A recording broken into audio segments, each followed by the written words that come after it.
Hi friends, good evening, and this is your host Ankit Khanelwal joining you from Delhi, India. And today we have some special guest joining us on IBM TV Economics Monday.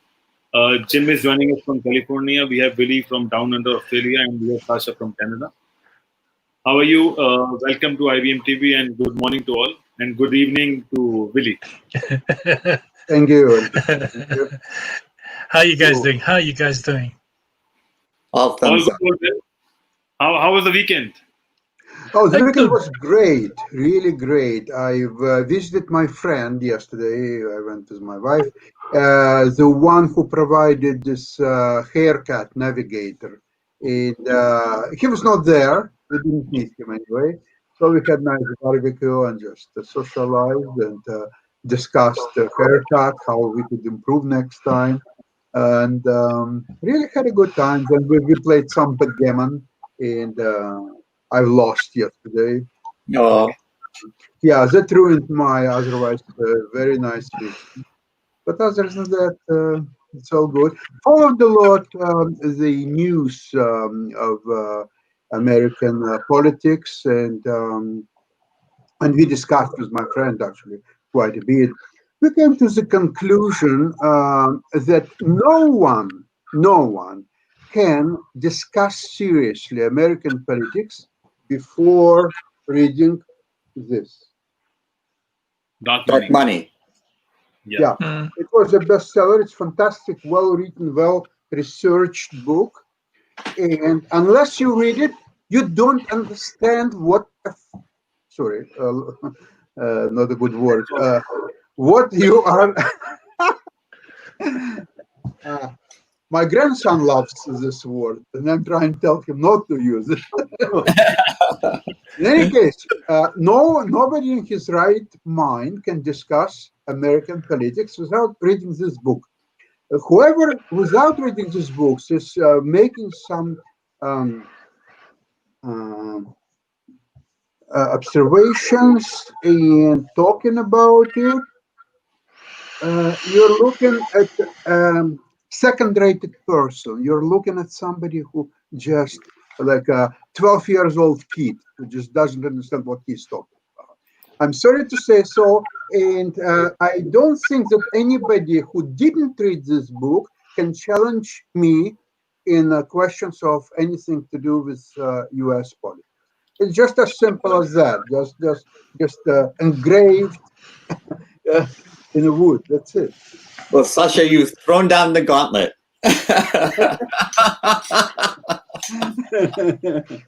Yeah, that's the reality of it.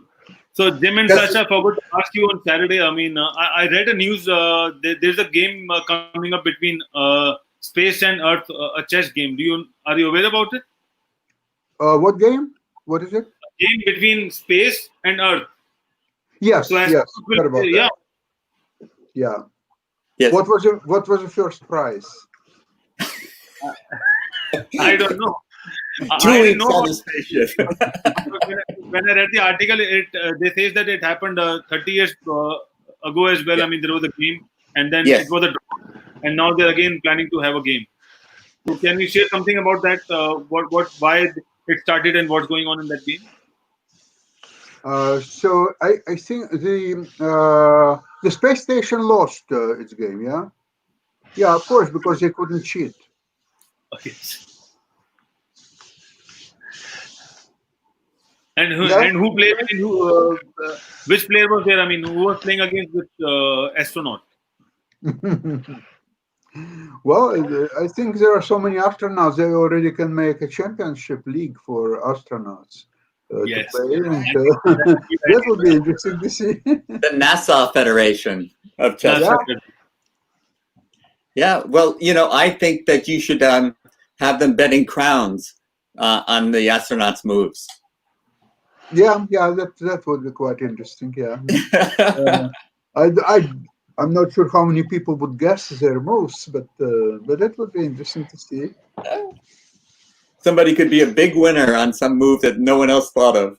And Absolutely. yes. But so they play on which platform they were playing? I mean, do they have a separate application or something, or is it a real time game? How they play the game? how they play it. Yeah. Well, they have some communications between space station. So they relay their moves through. I'm not sure what kind of device they're using. Well, Yeah. in chess, what we have is notation, and we can speak it, so you can communicate move verbally, Okay. and you Okay. don't have to be physically there. And in the old days, the first intercontinental matches were played by telegraph. They would just send their move to the other, like France and England would play a match, and they would use the telegraph to communicate each other's moves. That's interesting. Yes.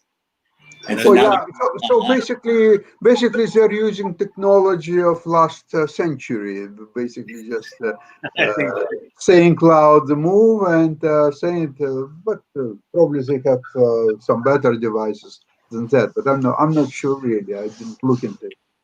yeah, I don't know the technology that they're using. They're certainly capable of using modern technology, obviously. Well, whether it's modern or not, there is obviously the technologies that allows them to be connected. Yes. They're connected all the time. It's not that once every like half an hour or so. They're connected non-stop. So once it's done, then what we're trying to guess whether they say loud night from G1 goes to F3, or they have just type that, and they will get it. So that's the only question. What I would be interested to find out. But Sasha, if I was the astronaut, I would always complain about lag time. Mm-hmm. You only beat me because of the lag time. yeah. Yeah, but you know what? It works both ways. Yes. If you have lag time, it means your opponent also has lag time. That's wonderful. Unavoidable. And so Willie, how's the situation in Australia? Yeah, they releasing the lockdown. New Zealand has cancelled the lockdown, so Yeah. they That's back good. to Good news. Yeah. business. And I think Australia we're doing the same, but we still at like level 1. There's still like some. No, the schools are back. So that's very interesting. That's nice to hear. But some businesses crash big time, so Yeah. they're going. So what they did was the government subsidized the childcare. So when you Okay. sent your kids to childcare, you didn't have to pay. The government paid. Okay, wonderful. But there are a lot of that's treaties also Australian government is doing with other countries. I mean, they have a good some kind of treaty with India as well. They are talking to yes, something yes, on the Yeah. oceans. Yeah. And likewise, Yep. that they're trying to set up a lot of things as well. Yep. What's the story going? I've seen that. I've seen that happening lately. Yeah. Good. So what's happening in Canada, Sasha? In Canada, I think Canada is doing pretty well to control the spread of coronavirus. Everything is still closed officially, except food stores, of course. And the opening was planned mid-June, but now it's been postponed until 1st of July. Okay. So then we hope that 1st of July it will open, but nobody knows. But you know what? To tell the truth, the coronavirus theme is getting a little bit,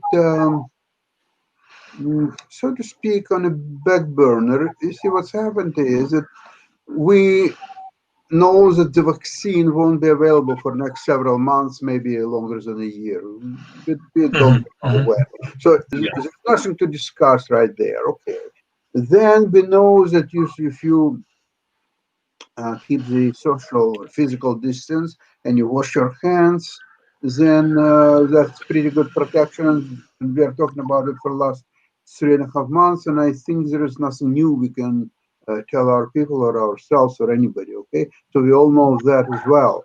So then it comes down to, if you keep all that, and you will probably, most likely, you will not get coronavirus. And in some cases, you may be unlucky ones that, in spite of all that, you will get coronavirus. Okay, so then what's a big issue out of it? I mean, I don't know what further to discuss about the coronavirus. issue, really, to keep statistics. To say, okay, in US now 100, with 110 people, 110,000 people died. Okay, so it will go higher. There are some estimations that by August in US will be 138 people will die because of the coronavirus. So it's now the question is, some people can bet it's over 138 or it's under 138. That's the only thing what is sort of unknown, and that's where you can make your predictions and make bets and try to be on the right side. That's about it. But what else is there to discuss? You tell me. Sasha, I would say that in the United States, we had blanket coverage of the virus for a long time. And any newscaster or even a political show, economic show, it was all about the virus. But can you guess what the news is flooded with now in the United States? No. It's all about elections. It's all about the black and white. Yes. Yes. We are protesting in the streets in every major city and probably everywhere that you can imagine. But, the mayor of New York has lowered the curfew. So there's no longer curfews. And the curfews were seeming to cause clashes between the police, the protective services, and the demonstrators. The protesters, perhaps you could say that they were demonstrating against what happened to a black man in Minneapolis who was on video murdered in front of the world. And so there has been this outpour of protests everywhere. And that has now dominated all of our conversations. So the virus has now kind of been on the back burner. On the back I burner. agree. Is it because diverting the minds of citizens from virus to something else? What do you think? Say that again. So there are a lot of conspiracy theories going around, and we are also getting a lot of news from US. And one of the theories says that to divert the mind of Americans, they have created something so that it creates a lot of nationalism and a lot of unity among communities. And also, it's an election year for you. So, I mean, you never know what's happening. I think that's a very astute point. But I would defer to the dark money on the political point, because I don't want to sound like a 12-year-old. But I appreciate it. I appreciate it. This is a right approach. I appreciate it. However, let me tell you this: this protest thing, it has too many undercurrents as to say a protest, a peaceful protest, not so peaceful protest, looters, the brutality of the police. The man whose name now became synonymous with protesters and so on. There are just too many things, and you can't really put it and glue it all together. It's impossible. Because let's start from the man whose name is on the protest. Who was that man? He was a criminal. He was in custody for several times. The last one, he served 5 years for putting gun to a pregnant woman. And he was driver of the car when they looted that house with a pregnant woman. He was caught, tried, put in jail for 5 years. So you want to make this person as your name of your peaceful so-called protest and fight? No. You have to concentrate your effort on the brutality of the police, of this murderer who killed him for nothing. That's completely different story. And you have to go and emphasize this part of the story, not this poor man. I mean, okay, he died and it should never been happened, but you have to remember who he really was. Now, speaking about discrimination against black people, yes, there is discrimination, I would agree. But don't forget, they have Oprah Winfrey, they have Michael Jackson, they have fantastic sportsmen and showmen and entertainment people. And it just happened that they're being stereotyped, and they're at fault just as well as white people. because nothing can prevent them to try to get better education, try to get better jobs. Look at what all these Oriental people that are coming to US. They're very quiet. They never fight with police or with white people or anything. But they're the best in schools and universities. They're getting their degrees. In Toronto University, if you're not Chinese, you can't even apply to a medical school. You'll never make it. So, well, Sasha, with all due respect, I think you're sounding like a 12-year-old when it comes to race relations. You know, I'll give you your political views, but the Black Lives Matter movement in the United States has been as a result of a century war of first enslavement, and then when they were forcibly freed, they were still lynched and beaten and abused by society, and they've still been suppressed and looked down decade after decade. And whatever they protested, it was just a little blip on the screen because it always went back to the way it was. And no matter what they did, no matter how they protested, they were segregated into their schools, so they did not have the same opportunities. They did not have the same privileges that white America did. And this continued on for half a century without any reaction from our authorities, from the federal government. And in 1964, we passed the civil rights legislation. So you could no longer legally discriminate against them. And even after that was passed, there was still discrimination against them. So they did not have the same opportunities. They did not have the ability to apply for a job and get hired the way I would, if a person looking like me would.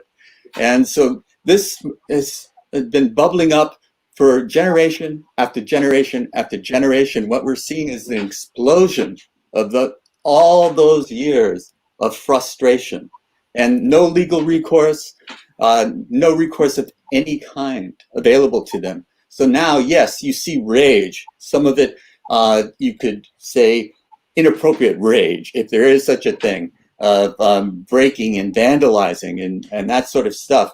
But the vast majority of them are protesting peacefully. And they're just saying, hey, Black Lives Matter, pay attention to us. You can't just keep killing us. And so this is something that I think transcends opportunity and all the other issues that guys that look like me don't face. It's not my reality. And I can't walk in their shoes. So I look at it from a little different perspective. Not that everybody has an equal opportunity.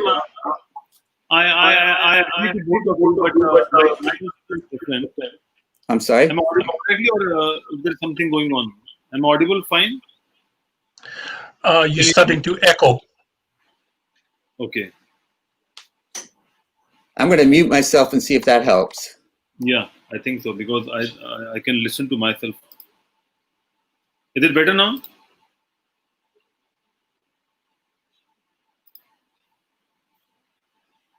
Is it better? yeah, I think so. Yeah. So what I was trying to say is that there is some echo from somewhere, so we need to figure it out. Wayne can help in that. He's backstage. So what I am trying to understand is that we are talking about black and white, and there are a lot of things going around.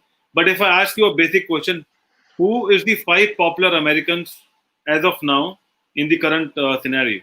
If you name 5 Americans, can you name the 5 influencers in America? Jim? Can I name the 5 American influencers? Influencers, people that have like good authority. Yeah, I'm so sorry. I did not understand your question. The 5 most influential people in America right now. Well, there is a tremendous divide in the United States, and one of the influencers is, of course, our president, and he influences a section of the country. Okay. And it does not influence another section.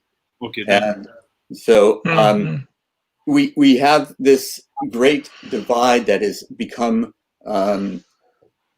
extremely more obvious than it has been in the past.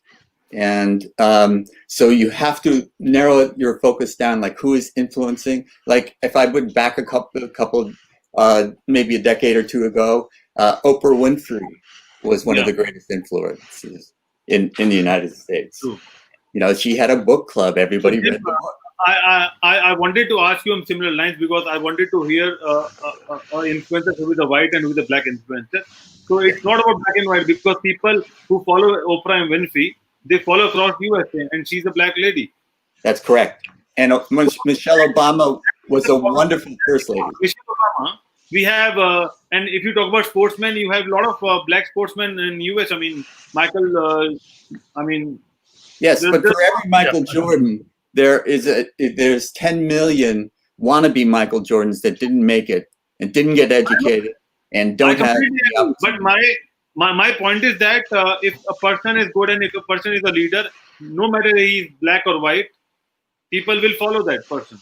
Yes. And so that means the local community, the local people, citizens of USA, they are not into those black and white things. It's about those 5-10% who wanted to create an unrest, and they are using and they are using our resources and they are using our time and value and money to create a lot of mess.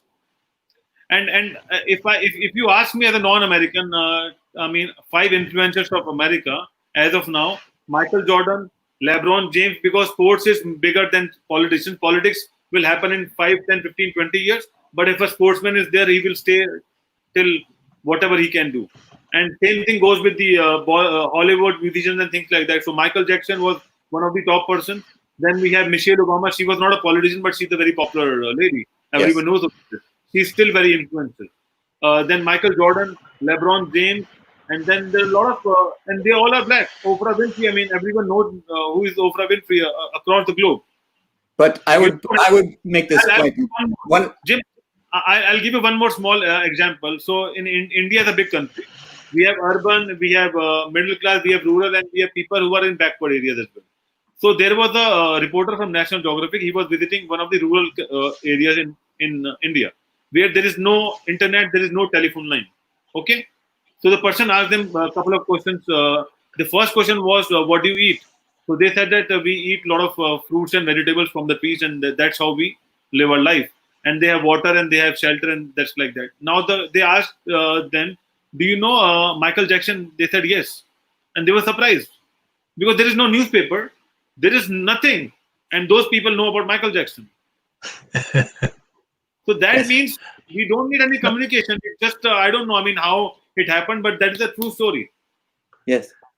So they got that from Coconut Wireless. So that's what I believe. My point, I would say about Michael Jordan, for example, probably the best basketball player of all time, certainly enormously popular. But from an economic standpoint, he was popular for selling shoes, and he had billboards all around the world. But there was money behind Michael, and he was never very outspoken. He's come under criticism. He's never taken a stand on controversial issues. LeBron James is much more out there. He's much more of a leader in that sense. Jordan was the ideal team leader in basketball, but for something like social movements, LeBron James is in a class by himself in that way. And another person I would point out would be Tiger Woods. He was a global phenomenon, and everybody liked Tiger. And then his life started to turn, and he got himself into mess after mess. And now he was shunned by most. And now he's building his life back together, and people are getting back into his corner. But, these are things that are very tricky to say who's the influencer, because you always have to say at what point in time are we talking about and who are we talking about. Yes. No, I understand. But my perception is just to share our viewers that it's not about people or color or caste or race. It's about the individual and the leader and the person who would like to follow, basically. And that is what we. And there are hundreds of Olympians from America, and there are a lot of black Olympians as well, and we follow a lot of them as well. So it was not about that racism. It's a man-made thing, and it might be a political thing. I'm not sure, because I am not expert in the politics, especially in USA. But I believe this is something which is growing up just to divert the current situation. Okay, What do you think? allow me to retort. First of all, Michael Jordan was asked why he is not more vocal about supporting the black people and so on. And Michael Jordan says, well, you know, white people also are buying my shoes. He Is he did say right? Is he right? He had right to say so. Okay, so now we established that in spite of all discrimination and many other factors, the black people are enormously successful, more than any other race, in the areas such as sport, professional sport, such as entertainment. And now they have a lot of, especially now with coronavirus, we've seen so many black doctors who advise people Yeah. on the different coronavirus issues, so on.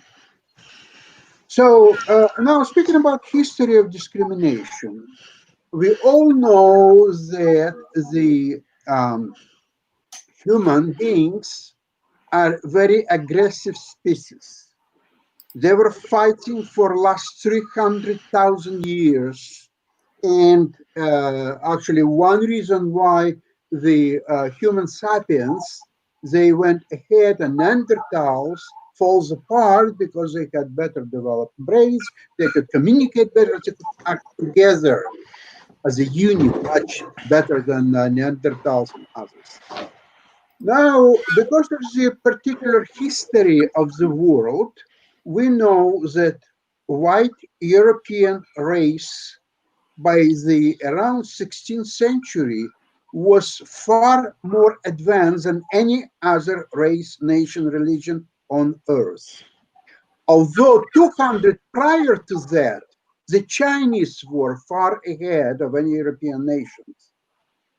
But Chinese asked all their flotilla of ships come back to China. They didn't want to go much farther.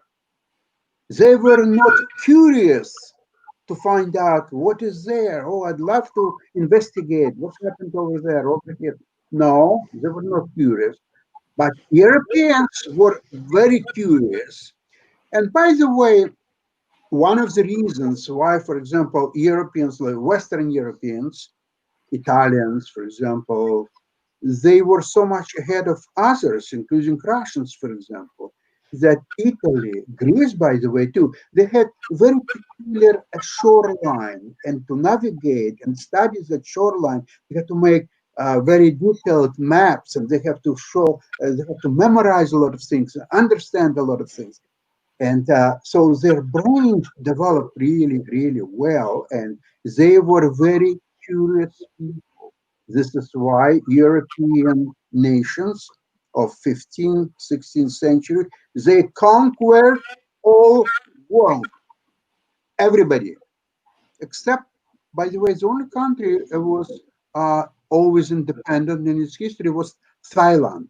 Thailand was never conquered by anybody. They were always independent nations. That's beside the point. So now black people were not dealt a good cards, unfortunately. It's like yesterday in backgammon. If I throw 2 and 3, and my opponent throwing 6 and 5, and it's happening over and over again. Guess what? He wins the game and I lose the game. So the black people were not dealt very good cards, and this is not a problem, and it's not something that white people must feel guilty about. The white people did their job. They were superior for centuries to anybody else, and they used their superiority. It's a historic fact. It's not that they're smarter than anybody else. Not at all. They were just better developed. They were ahead of everybody else at that time, and they used it to their advantage. We are talking about North America, we are talking about Latin America, we are talking about almost all Asia, later on Australia, and so on. Okay, that's a fact of life. It's the same thing that what I'm going to say that this hat is black, but it's white. Oh, okay, so it's white. It just happened to be white. What can you do about that? It's a fact of history. But So now, you must say that you have to take perspective in history, because you mentioned that the Europeans were curious and the Chinese were not. But I think that there is an economic driver here rather than curiosity. The Europeans wanted to make money. They wanted to find gold. They wanted to find a direct route to Asia so that they could import things. So there was an economic reason behind a lot of this curiosity. Before Columbus, before Europeans didn't know about the gold in Latin America, because all Columbus wanted to find is a shorter way to India. Yes. Yeah. So that's nothing to do with gold. It's later on when they discovered gold in South America, and that spurred much. So please don't play with facts. The fact. No, I'm not playing with fact. I object to that. Also, I'm talking about very specifically, and I will reiterate that I'm talking about 15th, 16th centuries. Yes, but you must go further back. The Arabs were more civilized than the Europeans. And then the Egyptians were more civilized. Hold on. The Arabs have different problems. They have problems that their religion was Islam. And with such a religion, they couldn't get much farther than they did. And even when they did, it was long enough. Oh, by the way, about discrimination, let me tell you one interesting fact. The Jews were discriminated against all last 2,000 years. Including Russia, including today's Europe and America, everywhere in the world. And guess what? How many Nobel laureate winners they have? How many physicists and scientists and artists and just name it they have? So how come they are being discriminated so heavily? They could make such fortunes, including of course. Financial fortunes. Yes, but then if you look at history in Europe, they had the Catholic faith and they had a sin of usury. So you could not lend money, but the Jews could lend money. So the Jews became the source of wealth and lending money. And then periodically throughout European history, that was taken away from them by force. And they were impoverished again. But still, the usury was the main factor of why they could lend money. They become money lenders. And then they became associated and in a critical and dehumanizing way about that, all about money. Well, it's because of usury. It was a sin in the Catholic Church. So all of these things that you're talking about. Wait a moment. I'm not trying to justify the discrimination or refute it. Not at all. It's a fact.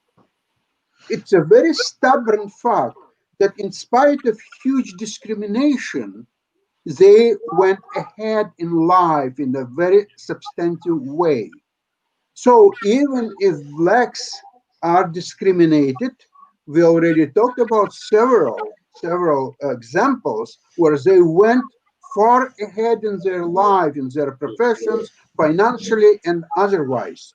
So if we're talking about discrimination, I'm not going to cry about it. It's always been there and always will be there. It's a human nature to provide yourself with the best resources available. So that means you have to grab these resources from your neighbor. And your neighbor will resist and will try to grab your resources.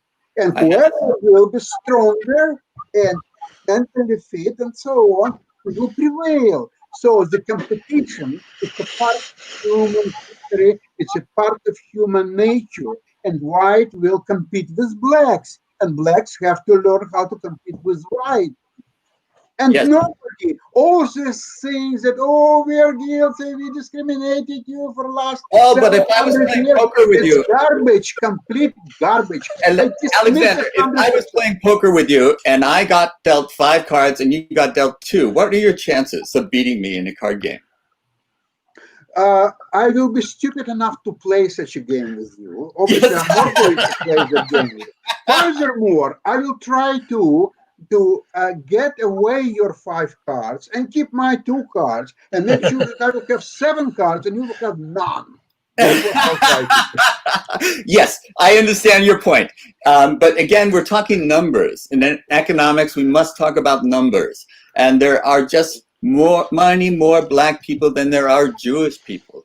So we're talking about the vast majority of the population, the Black population. There are some successes. They are the exception to the rule. You can point to Michael Jordan, or you can point to Michael Jackson, and how many of them are compared to the ones that tried to be and failed. Maybe you say they're personal failure. I say it's a numbers game. No, disagree. How many white people fail in this life and they're living generations on unemployment, insurance, or so on? I know very well research when one white man, and he was he was living in some kind of ghetto with all unemployed people or so on, and he was the delegation of social welfare. They came and say that from Monday on, you're going to work on General Motors, and your wage will be $21 an hour. You have to come at, so gave you an address where to come, 9 o'clock in the morning on Monday. Guess what? He didn't come. So they went back to him and said, how come you didn't come? What's happened? He says, how should I come? How could I do that? Well, you have to take the bus number 25 and go to there. Where is the bus stop? Oh, the bus stop is right there. You have to go out and in 25 meters, there is a bus stop. Bus stop. And how would bus driver know how to stop there? What if he doesn't know me? He will just keep going. Yeah, well, okay. So there are issues. There are issues with Black people and with white people, some Blacks and some whites. But I would not stereotype because of the civilization, because of the development of civilization as we know, Black people were not dealt good cards. So they're trying to improve the hand they were dealt with. And as we know, some people were very successful of doing so. When you gamble, you play against the house. And who wins? You in the long run or the house? The house always wins. But well, I want to tell you one thing. Malaysia is as well. Do we have this kind of problem in other parts of the world? Malaysia there are problems in Malaysia. I know of them. I know. I've been there for 1 month. Yes, but issue is that Malaysia has Bhumiputra, Chinese peoples, and Indian people. But yes, historically we find there are some sort of crisis. But I want to say, if you check last 30 years of Malaysian history, you cannot find that kind of negative relation in between two community. You could not find. I told you from the beginning, Malaysian people is peaceful. Yeah. I'm honest with you. I was in Europe, I was in USA, and I have experience in from that countries. Racism and this kind of thing. Sorry, I'm using this word. Sorry, I'm using this word. But from my neutral point of view, this is not heavily used in Malaysia. Malaysia is more or less people is peaceful. Many relationship related complexity every country has. But it's not too much of aggressive. Malaysian people actually not like that. I'm sure. How we see from USA or I'm sorry, I know there are many good people. In my life, I saw many good people from USA, many good people from Europe. Every country has good people. So we are actually human, but here is not too much. Not too much. Like example, So Sharif, when we say about good people and bad people, every good people is not a bad person, and every bad person is not always bad. He might be good for someone and he might be bad for someone. It's a balance of life. So I might be good for. It's a relationship. It's a perception basically. It's a perception, and the way you look from your eyes. That is what it's all about. Because we have different colors of life, and we just opt one of the colors, and then we just see through that. Unless we know what's happening from the other side. So we would like to know what kind of news we're getting in Malaysia about what's happening in US. No, basically one thing is important. We are human. We have thesis, we have antithesis. Thesis and antithesis combination, we make synthesis. Okay, human actually synthesis. Inside me, there is a good people, there is a bad people. This is the fight in between them. So how I nurture my humanity, this is important. Yes, family important, culture important, education important, everything play a very important role. Yes, but yes, I told you, from Europe, from USA, from North America, from around the world, I find many beautiful mind. Okay, but example, we have to nurture as a synthesis the good things. This is our job, but this is part of human civilization. We cannot avoid it. Everywhere we cannot avoid it. Even actually color, I do not know how can I can share something. Let's say my family is a multicultural family, because my 3 generation in North America, my 3 generation live in Europe, my even different country. My all of my family member live in different countries. If you see my brother's daughters, he's white, I'm black, right? So, like if you see her, she's a kid. She is white actually. So she's from London. So actually, even she's accent and everything is British, because she by born British, and she white. So it's actually not matter. Even from my family ground, I say my 3rd generation is fully white. Okay, so how come it possible? It's actually colors, these that I do not know. It's my observation. It's never happened. It's never relevant. Relevant is your mindset.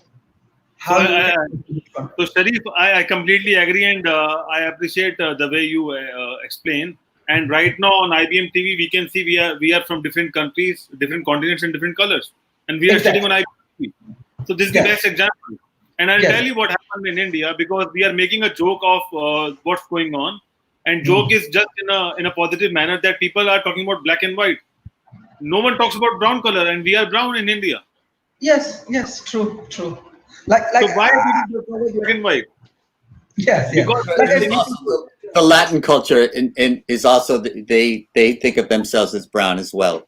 So we Yeah. have a lot of immigration from South America and Central America, and these people are also discriminated against based on their color. So black or brown is a problem as well. So Jim, I'll tell you, India, I mean, I think Sharif can relate. We are from a very different kind of a culture. We have super rich and we have super poor. True. And that is also part of discrimination. I mean, it happens in Bangladesh, Pakistan, Asian, lot of countries Everywhere. where we talk about a person who works for us as a driver or as a servant. We treat them in a different way as compared to a person who is rich, and that is a part of a culture. We are not ashaming them, or we are not giving any kind of racist or anything like that. But it's just a culture what we accept. Because when I visited USA, the first thing I learned is you have to greet everyone. But in India, we don't greet everyone. We greet whom we know. But when you go to Western countries, they see and they just smile and they just greet. So that is a culture they have. We have a different culture, and every culture has a different perception. But right now, we are talking about a global citizen, global world, and exactly. And we have to share the best practices, and that is what we are trying to do. And according to India, we don't believe in black and white and things like that. It's about good religion and good habits and good values. Exactly. Like even as an evidence, I don't know. You can see my niece. Yes. Oh yes. Okay. Yeah, she is fully white. Okay, she sees my blood. Okay, my blood. My brother. I don't know. You can see the little girl. White, completely white. So this is actually, how can I tell you? This is actually fully. We are human. We have same blood. We have same blood. Same color, blood color. I think we are spiritual beings that are experiencing a human condition. And I think that if we can focus on the spiritual similarities, that we will get along better. But in many ways, the United States is a very young country. Yes. So we have not had this long history of living together well. And so I applaud your cultures for doing that. And I think we have a lot to learn. Exactly. USA has great contribution for civilizations, like even democracy, for like our freedom of speech, our democracy, our human Yes. right. Yes. USA had very fantastic contributions. So, like example, we are discussing in IBM TV. This is freedom of speech. We learn it Yeah. from USA, right? So even Asian country, I know we learn it from USA. Excuse me, everything what you just described happened before a year 2016. Mhm. 2016 and on, America made absolutely no contributions to anything rather than negative with this coronavirus, with this protests, and just name it. There is no positive in any the Paris Accord continuing from the global warming issues, the use of all this coal and all this other garbage, which was proliferated with Trump. We can't see how America has any right to be on international scene, not even to influence people, but even to suggest some, because most of the world leaders, they laugh at Trump. He's not even a normal person. He's not a person that you can have meaningful discussion about anything. He's just being just an obnoxious person who is But that's the great thing about democracy, Sasha. That's the huh? great thing about democracy. That is the great thing about this democracy. People have thought that he should get their vote, and they voted for him. Whether he was right or wrong, Would you you get know, this book, please, first, and then okay. you're going to tell me about election and about the will of people I wrote and it all down. that. Yes, absolutely. Yeah. Everybody here, get this book and read it, and only then we can have meaningful discussions. Because it's the same thing, like I don't know, the mathematics professor came to first grade students and they're trying to discuss something with him. I mean, it's not fair, Yeah, and it yeah. shouldn't happen. So now we're sort of diving into conspiracy theory. Okay. But yeah, because if we're going to go down that path, that's what we're looking at. What we're trying to do is, hey, Trump won. Whatever, good or bad, he won. And from No. there on, No, you have to analyze. You see, he's sitting in the White House. I think Rakesh had a comment. Yes, Rakesh. Yeah, it's a bit of a question. I saw on my phone just earlier this day an article or a headline from the New York Times which said that Mr. Trump, I called him the TOTUS, not the POTUS, because has requested Mr. Putin for 10,000 Russian soldiers to guard the White House. Is That this can't be true, true. or it's fake news? Yes. I mean, That's yes. fake news. Okay, so I couldn't believe my eyes, so I just went to the app and it was out there, and then I said, I think this paper doesn't like Mr. Trump. but you don't think that it's true? You think it's a joke?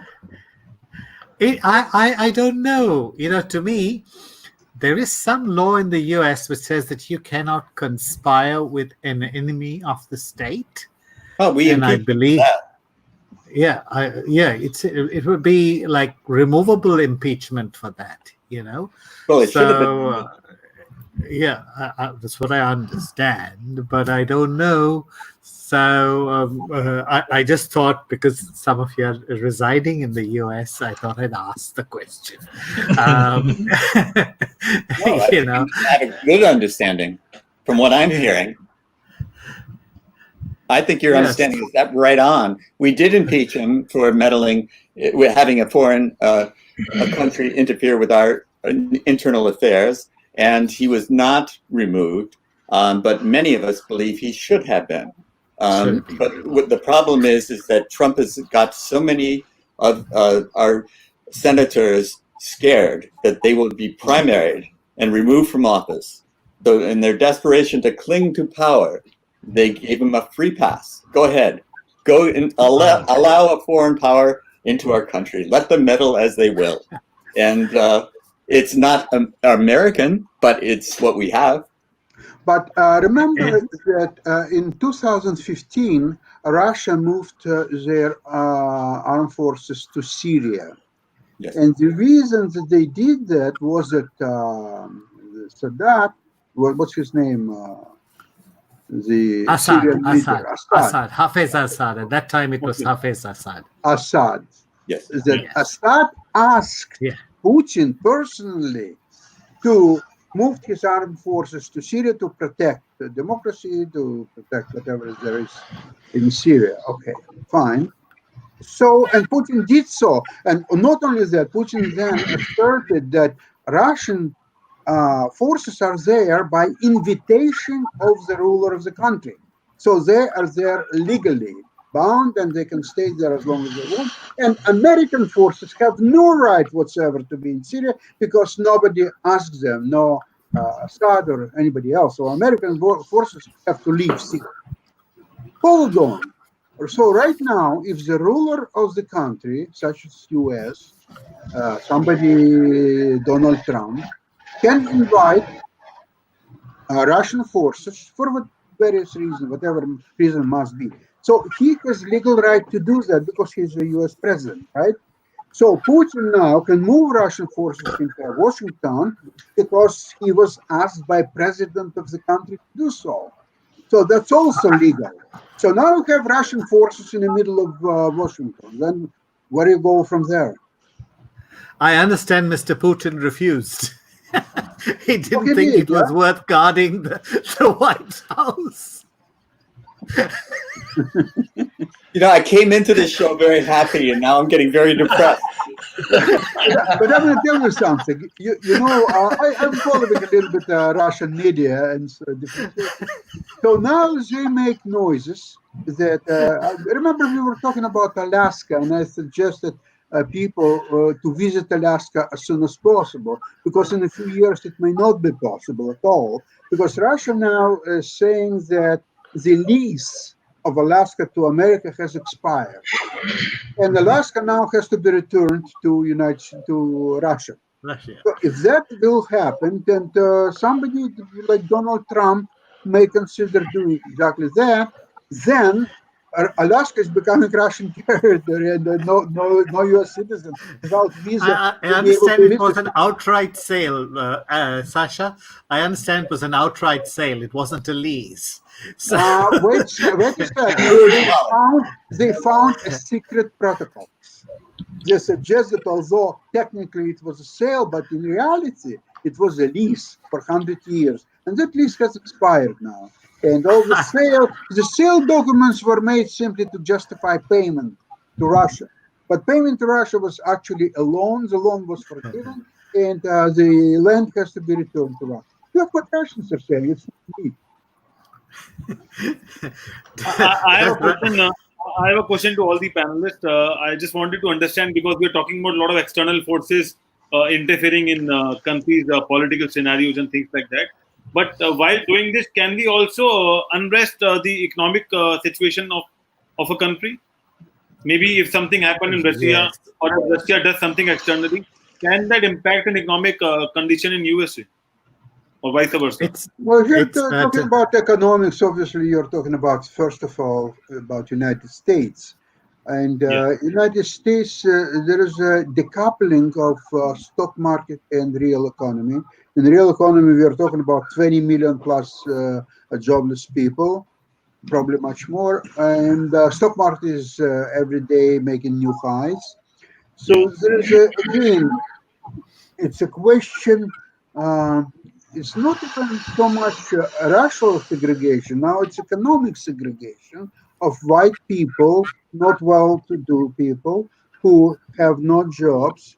They have no absolutely any optimistic views left, because the 1% of United States wealthiest people, they own almost 50% of all the assets. So remember that 99% of the people own 49% of the assets. It's not very healthy situation, and but it deteriorates every year, every month, even further. So And it has been it exasperated. can't go on forever. It has been exasperated by the COVID crisis because not only has it been a real hit on the economy, although you won't know it by looking at the stock markets, it has been devastating to the small business owner. It has been devastating to the people that used to wait on me at restaurants. It has been devastating to so many people that have been living paycheck to paycheck. And now they are waking up to the fact that, hey, these companies are still doing well, and it's divorced from my reality. And this has been true for a long time. We live with this dead zombie kind of economical thinking that the factories would open and we would hire more people if the corporations did well. That hasn't been true for a long, long time. We give the corporations money. What do? Did they open up factory and hire people? No. They buy They're back buying their shares. They're buying buy more their shares. Yeah, exactly. Yeah. Buy more shares. Yeah, there is To something be- very interesting I've just heard on CNBC before I joined you. Do you know there are public companies? One is Grubhub that delivers Yes. food. Yes. Another one, Uber Eats, also Yes. delivers food. Yeah, Yes. their shares are moving up. Why? Because coronavirus unleashed certain forces that will not be able to put them right back. What is it? So remember, if you are going to the restaurant, okay, you have to get into the car, you have to drive, spend some gasoline, right? Then you have to park your car at the restaurant, wherever you're going. Then you have to eat whatever you order, and then you have to leave about 15 to 20% tip for a wait, right? Yeah. And that's usually as a cash. Okay. So what Grubhub and Uber Eats, they are eliminating all these expenses like waiters, tips, parking fees, all that stuff. They completely eliminate. They deliver food right to your door. You don't need to worry about driving, parking, all these expenses. And you have good food as well as it's done in the restaurant because that's from your favorite restaurants, right? Now, the next step, what they can do, they can develop their own kitchen, which will just copy the most popular recipes, and they will start deliver their own foods.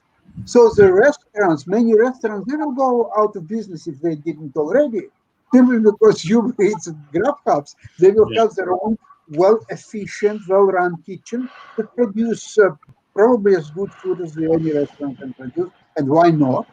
Probably they will hire even chefs from that same restaurants.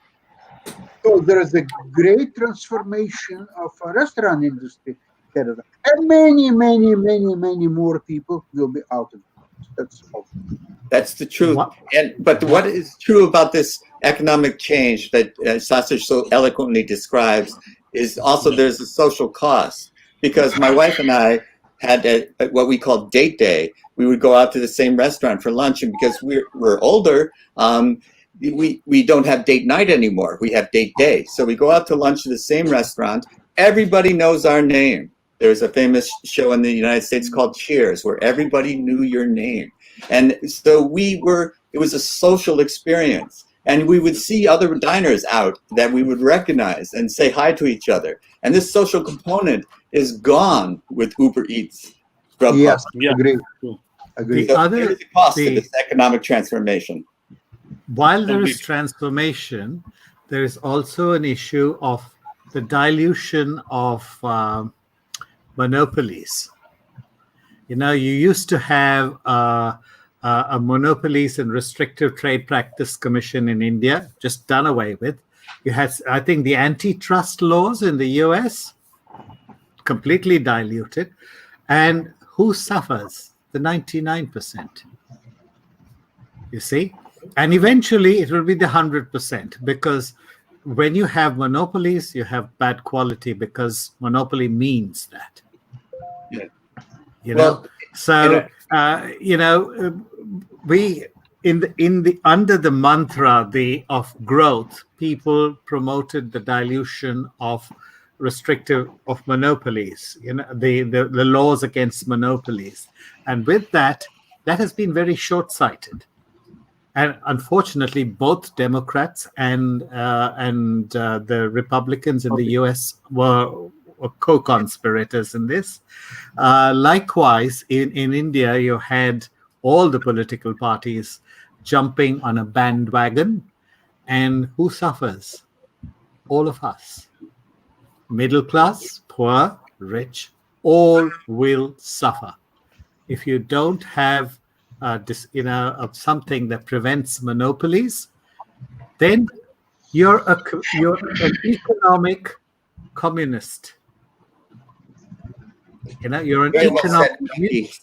In American history, we had early 20th century, we had Teddy Roosevelt as our president, and he ran on, his campaign was on trust busting. We will bust the trusts, and the trust was another word for monopolies. And I worked for AT&T when I was first starting my career, and Judge Green decided that AT&T must be broken up into what we call baby bells.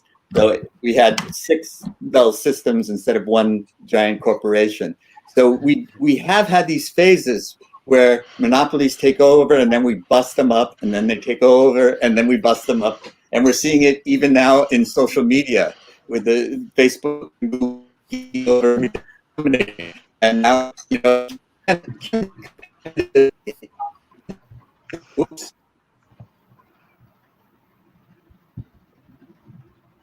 Yeah. Did I lost everyone? We've lost Jim, I think, a bit. I think okay. Yes, so I'm having some technical difficulties. So as Jim said that monopolies about trust and all, but Rakesh ji, you were rightly said what's happening in India, but you know that open market is always good for consumers. Whenever there's an open market, no, wrong. You're wrong. Completely wrong. Okay. If you're completely wrong. Open market means law of the jungle. You need a balanced economy. If you look at what happened in New Zealand, we had a train system in New Zealand. Open market, no train system. So people struggle. Air New Zealand has a monopoly on transport within the country, and you have to use a car. So what happens when you can't afford a car, when you can't afford petroleum, when you can't afford an electric car? So that is that notion that free market, is the best thing. It just favors the lucky who happen to have money when the free market is opened up. If you were born in a poor family, you're dead in the water. You might as well have been better not being born had your parents used a contraceptive. That's right. I want to add something, if you allow me. Sure, it's not in favor of open economy or something like that. I can think last 10 years of, let's say, economical improvement in Bangladesh. So what we are talking about monopoly. Let's discuss with, I want to give you a specific example, because in our discussion, if I give example, it's meaningful. Let's say I can give Citycell. They are selling as a monopoly mobile phone technology to Dhaka. Okay. That time, the mobile phone was very expensive. Let's say $2,000. So $2,000 to $3,000 for Bangladesh. That time very expensive. How actually open market actually integrated that time helps. So yes, 2-3 years, Citycell do a complete monopoly, only one company. They control the markets with this mobile phone technology. And that time, this is very expensive. Only elite group of people, they're using mobile phone technology. Then Telenors, actually from MIT, we have our Professor Dr. Iqbal Qadir. He was a Dean of Entrepreneurship Department. So he introduced Telenor company as a Grameen phone with the local partner in Bangladesh. So this is the good things of open market. Right the way, this mobile phone technology it's become $100, $3,000, then it's become $100. Price go down, minute the cost and everything goes down. Competition start. Then 3-4 companies get into Dhaka, like Robi Axiata, many companies, even from India, Airtel, they also get into Dhaka, Bangladesh specifically. So then, in a natural way, in a business competition way, the monopoly company, they die. Citycell they died right the way, 2-3 years because of competition, they cannot survive. So I believe, I'm very honest with you, even the last 10 years of improvement, I can think, yes, many foreign company go, yes, they make money, even though they give a return to Bangladesh economy. Even if you see that our GDP and this kind of thing, I want to say it's a combination of privatizations and other things. Yes, there are many questions. I agree with Mr. Rakesh. There are many issues, many things, mega project, many issues there are. I'm industry man. I always visit industry and try to learn from there. But I believe if open market, if you have an open market, even in Malaysia, because of open market, many things, many price and these things, it go down. It's not possible. So still I believe like open market is a good choice for human civilization and for economic development. Open market is quite different from a free market. Okay, open market, this is fundamental economics 101. It's just this: where do you where every company has its lobby group, and when you say free laissez-faire, we're not going to interfere, and you allow one lobby group to become a monopoly, it's still theoretically open market, but your customer doesn't get a choice. Competition doesn't always happen. So you do need your antitrust. You cannot allow one company under the mantra of growth or under the mantra of special technology or whatever. You cannot allow one company to dominate a market. You need to bust it. And you can still have India was never a communist country. It may have been socialist, but it was socialist more in name than in actual fact. You had the Birlas, you had the Tatas, you had all strong groups which could have become lazy had they become monopolies. And you're quite right. Many monopolies die. They die because they become lazy and inefficient. Because they have a monopoly. A monopoly is not good for the company that has a monopoly. Exactly. It's good for nobody. That is my actually point. That is my point. You are 100% right there. So all the more reason for a government to step in and prevent concentration of economic power. That was what the name was. You have it in the state. If you look at, the Soviet Russia, you look at Maoist China, there was a concentration of economic power.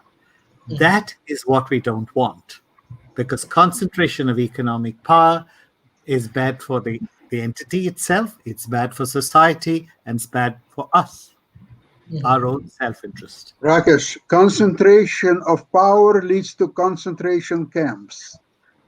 Okay. Economic or political is it's equally bad. So I agree with you. Remember the first concentration camps were in South Africa. Yeah. The word came up from there. It wasn't in Russia.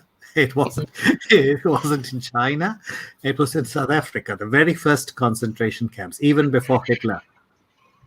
So if you look at history, then, and we study it and understand it, we're not condemned to repeat it.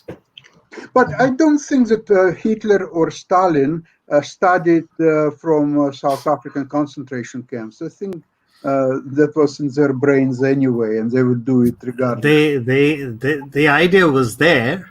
The idea was there. The only difference, as I said before, is that Hitler built concentration camps for foreign people from Hungary, from Russia, from Poles, Jews, and so ever. But Stalin built concentration camps for his own people. It doesn't matter. They're people. Yeah, they're still It people. doesn't matter. They're people. If you look at the reservations for Native Indians in America, what is it? It's a polite word for a concentration camp. That's You know, right, how yeah. different is it? So, I'm not really getting into the politics of it because this is Economics Monday. I was looking at the economics of it and where it hurts all of us.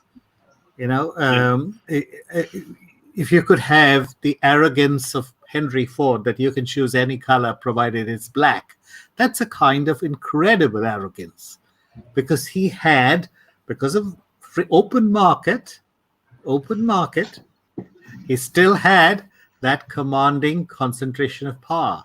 And it is still the other guy from General Motors, my years at General Motors, what was his name? Alfred Sloan. Yeah, till he came along, there was no challenge to Ford.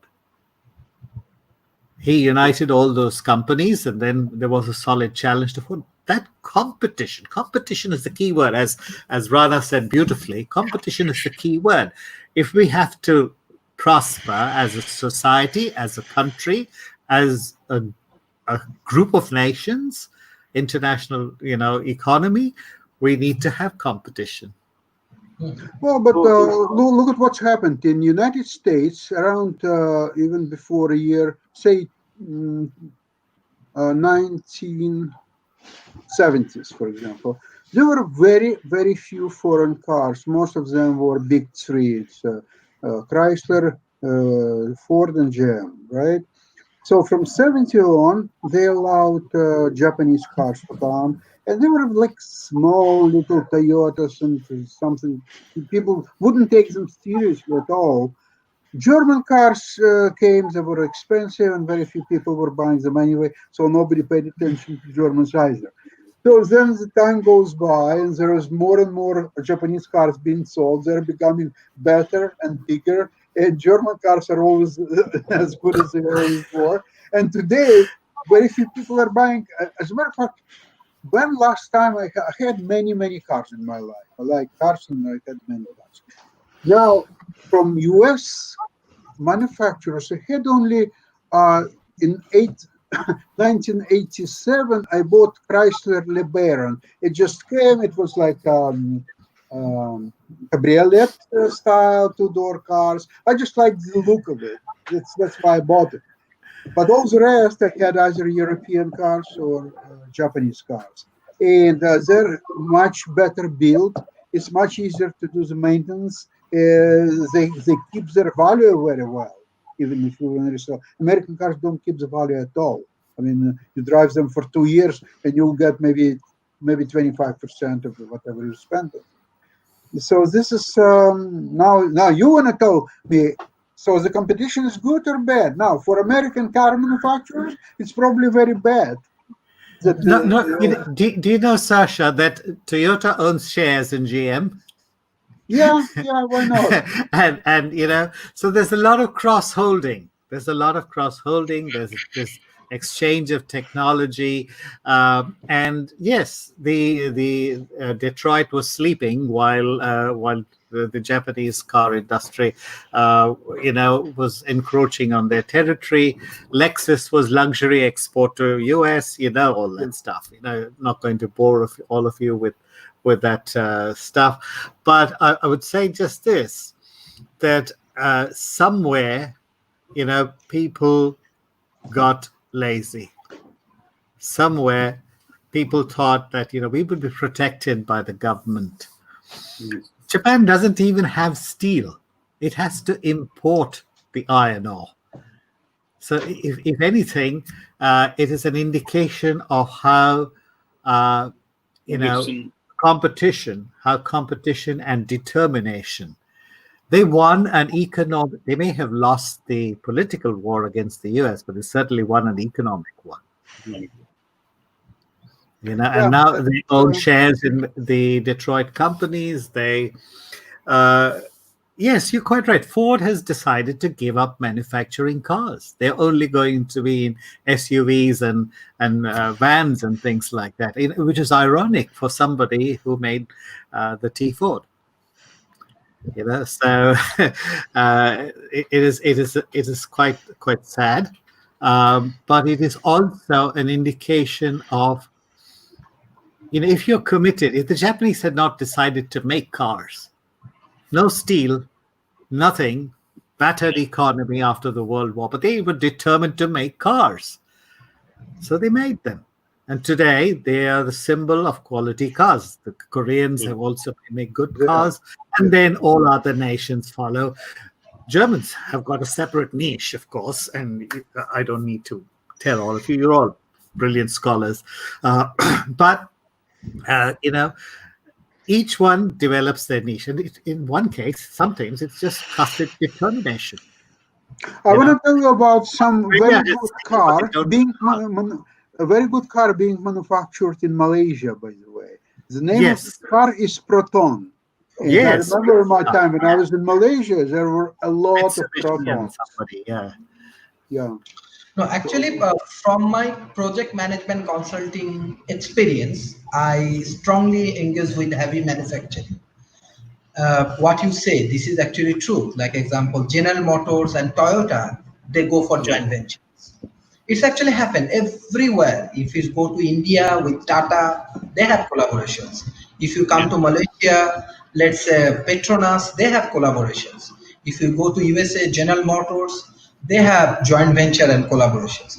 This is the way actually this, what I say, like example, we always say that, okay, globalization has this problem, that problem, these challenges, that challenges, but this is true. Different corporations also make collaborations in between them. Even example, Bangladesh was economically a very small country, but when they are local corporations, they collaborate with international partner, they become big. Let's say I'm talking about Telenor, Grameenphone. So Telenor's and that time this microfinance, Dr. Mohammad Yunus organization, they collaborate together and they become big. So they do Grameenphone. Then they go for bKash, mobile telecoms.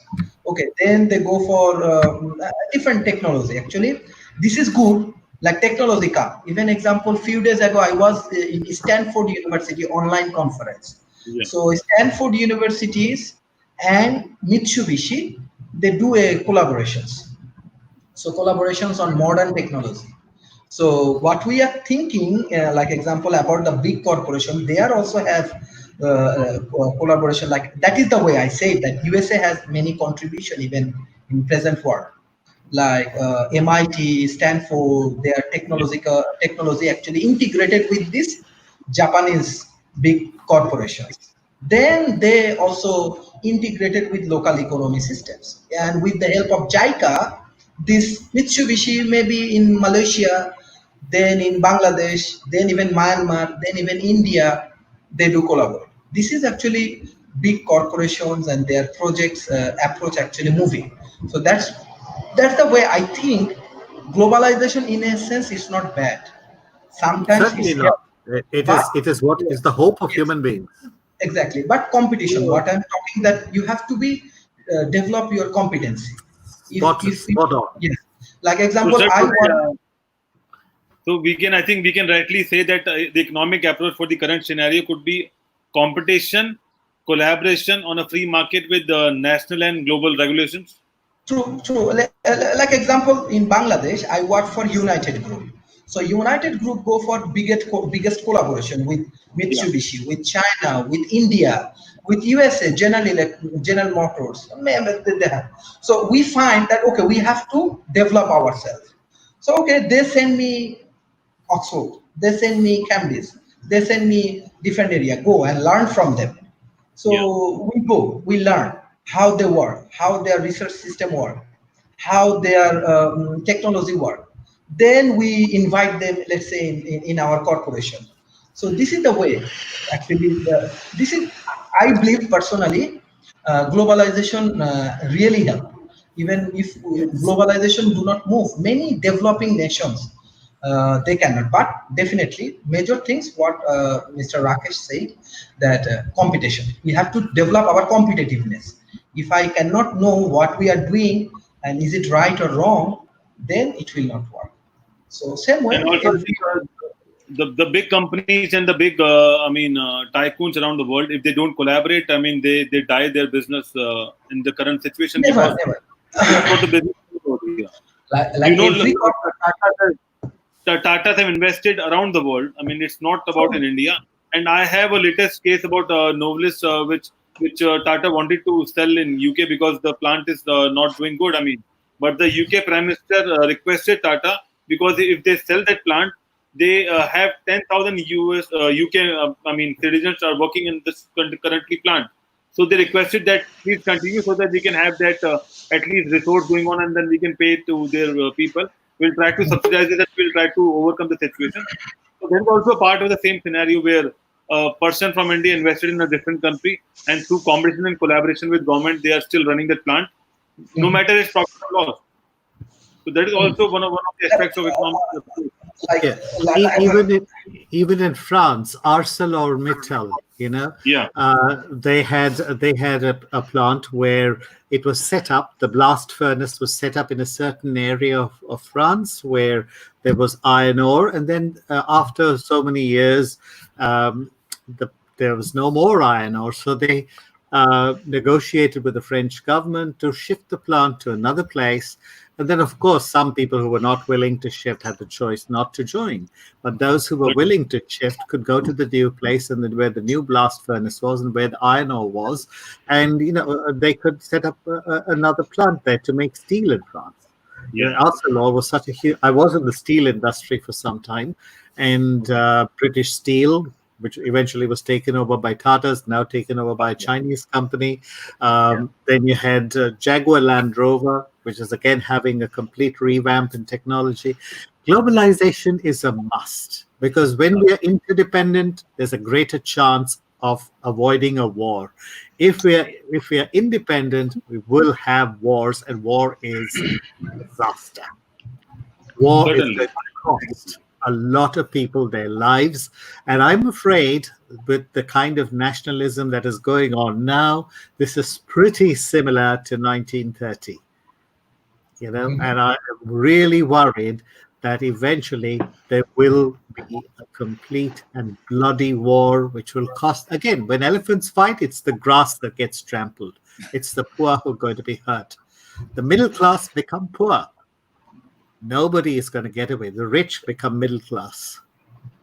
Nobody's going to get away when there is a political war. True. Not even the leaders. You see what happened to even Stalin. He died alone, a lonely man in his own urine. What happened to Churchill? 10 days of coma. Hitler, we all know. So nobody benefits from the war. Rakesh, do you think in the current scenario, the leaders still think about war? They might be doing a lot of things. It's a tactic to say that they are stronger than others and things like that. But do you think they are up for a war right now? You never know when they turn desperate. But I think, as an economical point of view, it's not possible. It's not that possible. Is what I'm. Yeah, that's what we're hoping.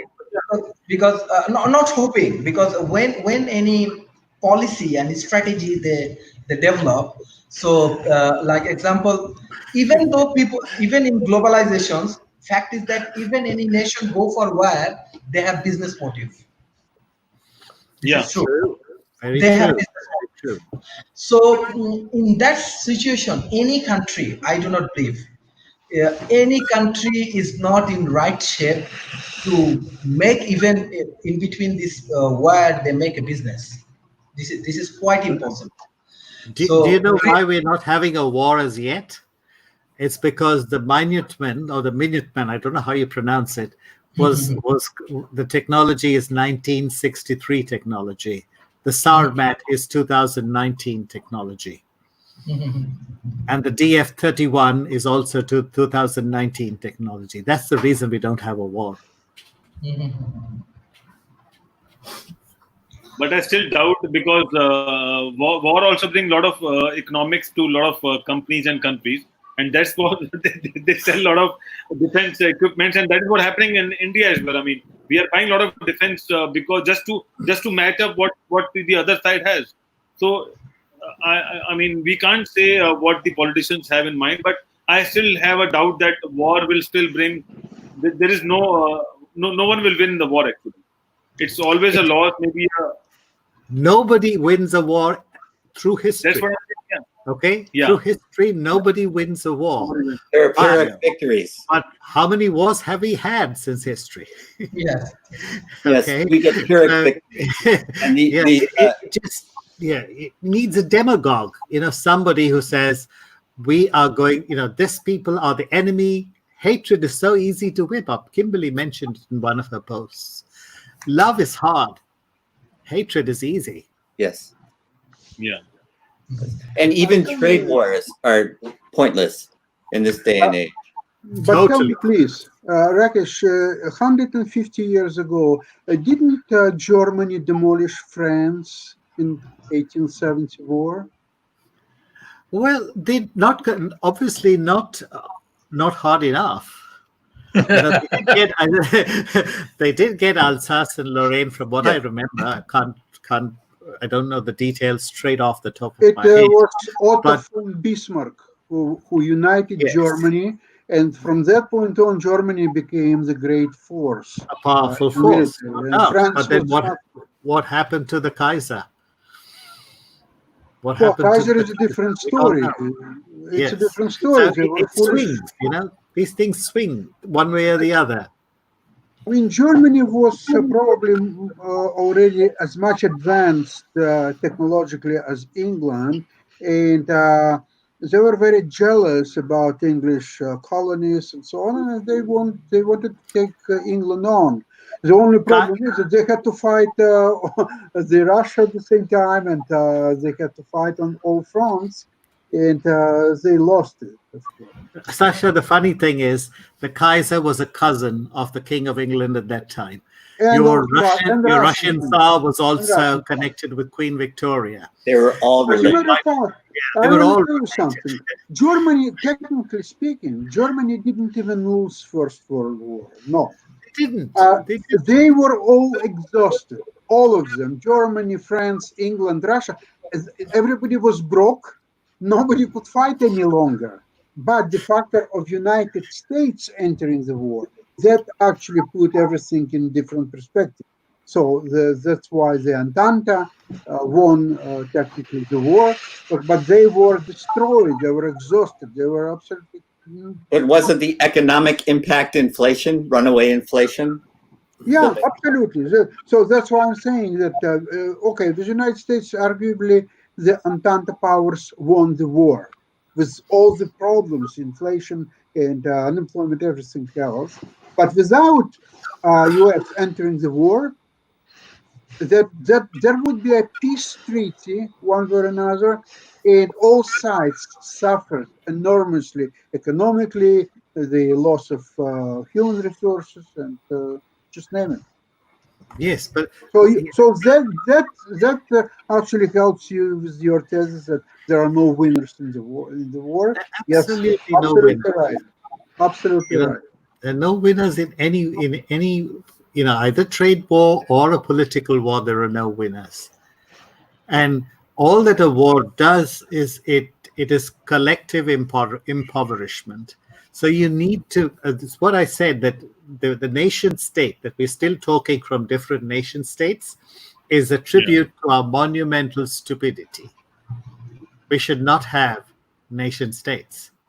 We should realize we're one species. We need to harness in the most efficient way all the resources of the planet for everybody's good. But Rakesh, would you agree that the only reason there are no big wars between major powers is because of the nuclear arms? That's the only without reason. doubt. Even today, even though America has, 1963 technology, Russia and China have better technology, America has still the most number of warheads. Yep, Yeah. that's right. You know, and if you read the Federation of Atomic Scientists, they have a website, fas.org. You will see that, and you'll be amazed that as human beings we have put such beautiful nuclear material which could be used sensibly for creating energy. We put it at the tip of things to destroy one another. It's just height of irrationality. Height of irrationality. Well, I've never any but monkey there is do one something more so stupid. Rakesh, there's one more thing now. Every nation, whenever there's in a situation, they offer a nuclear war.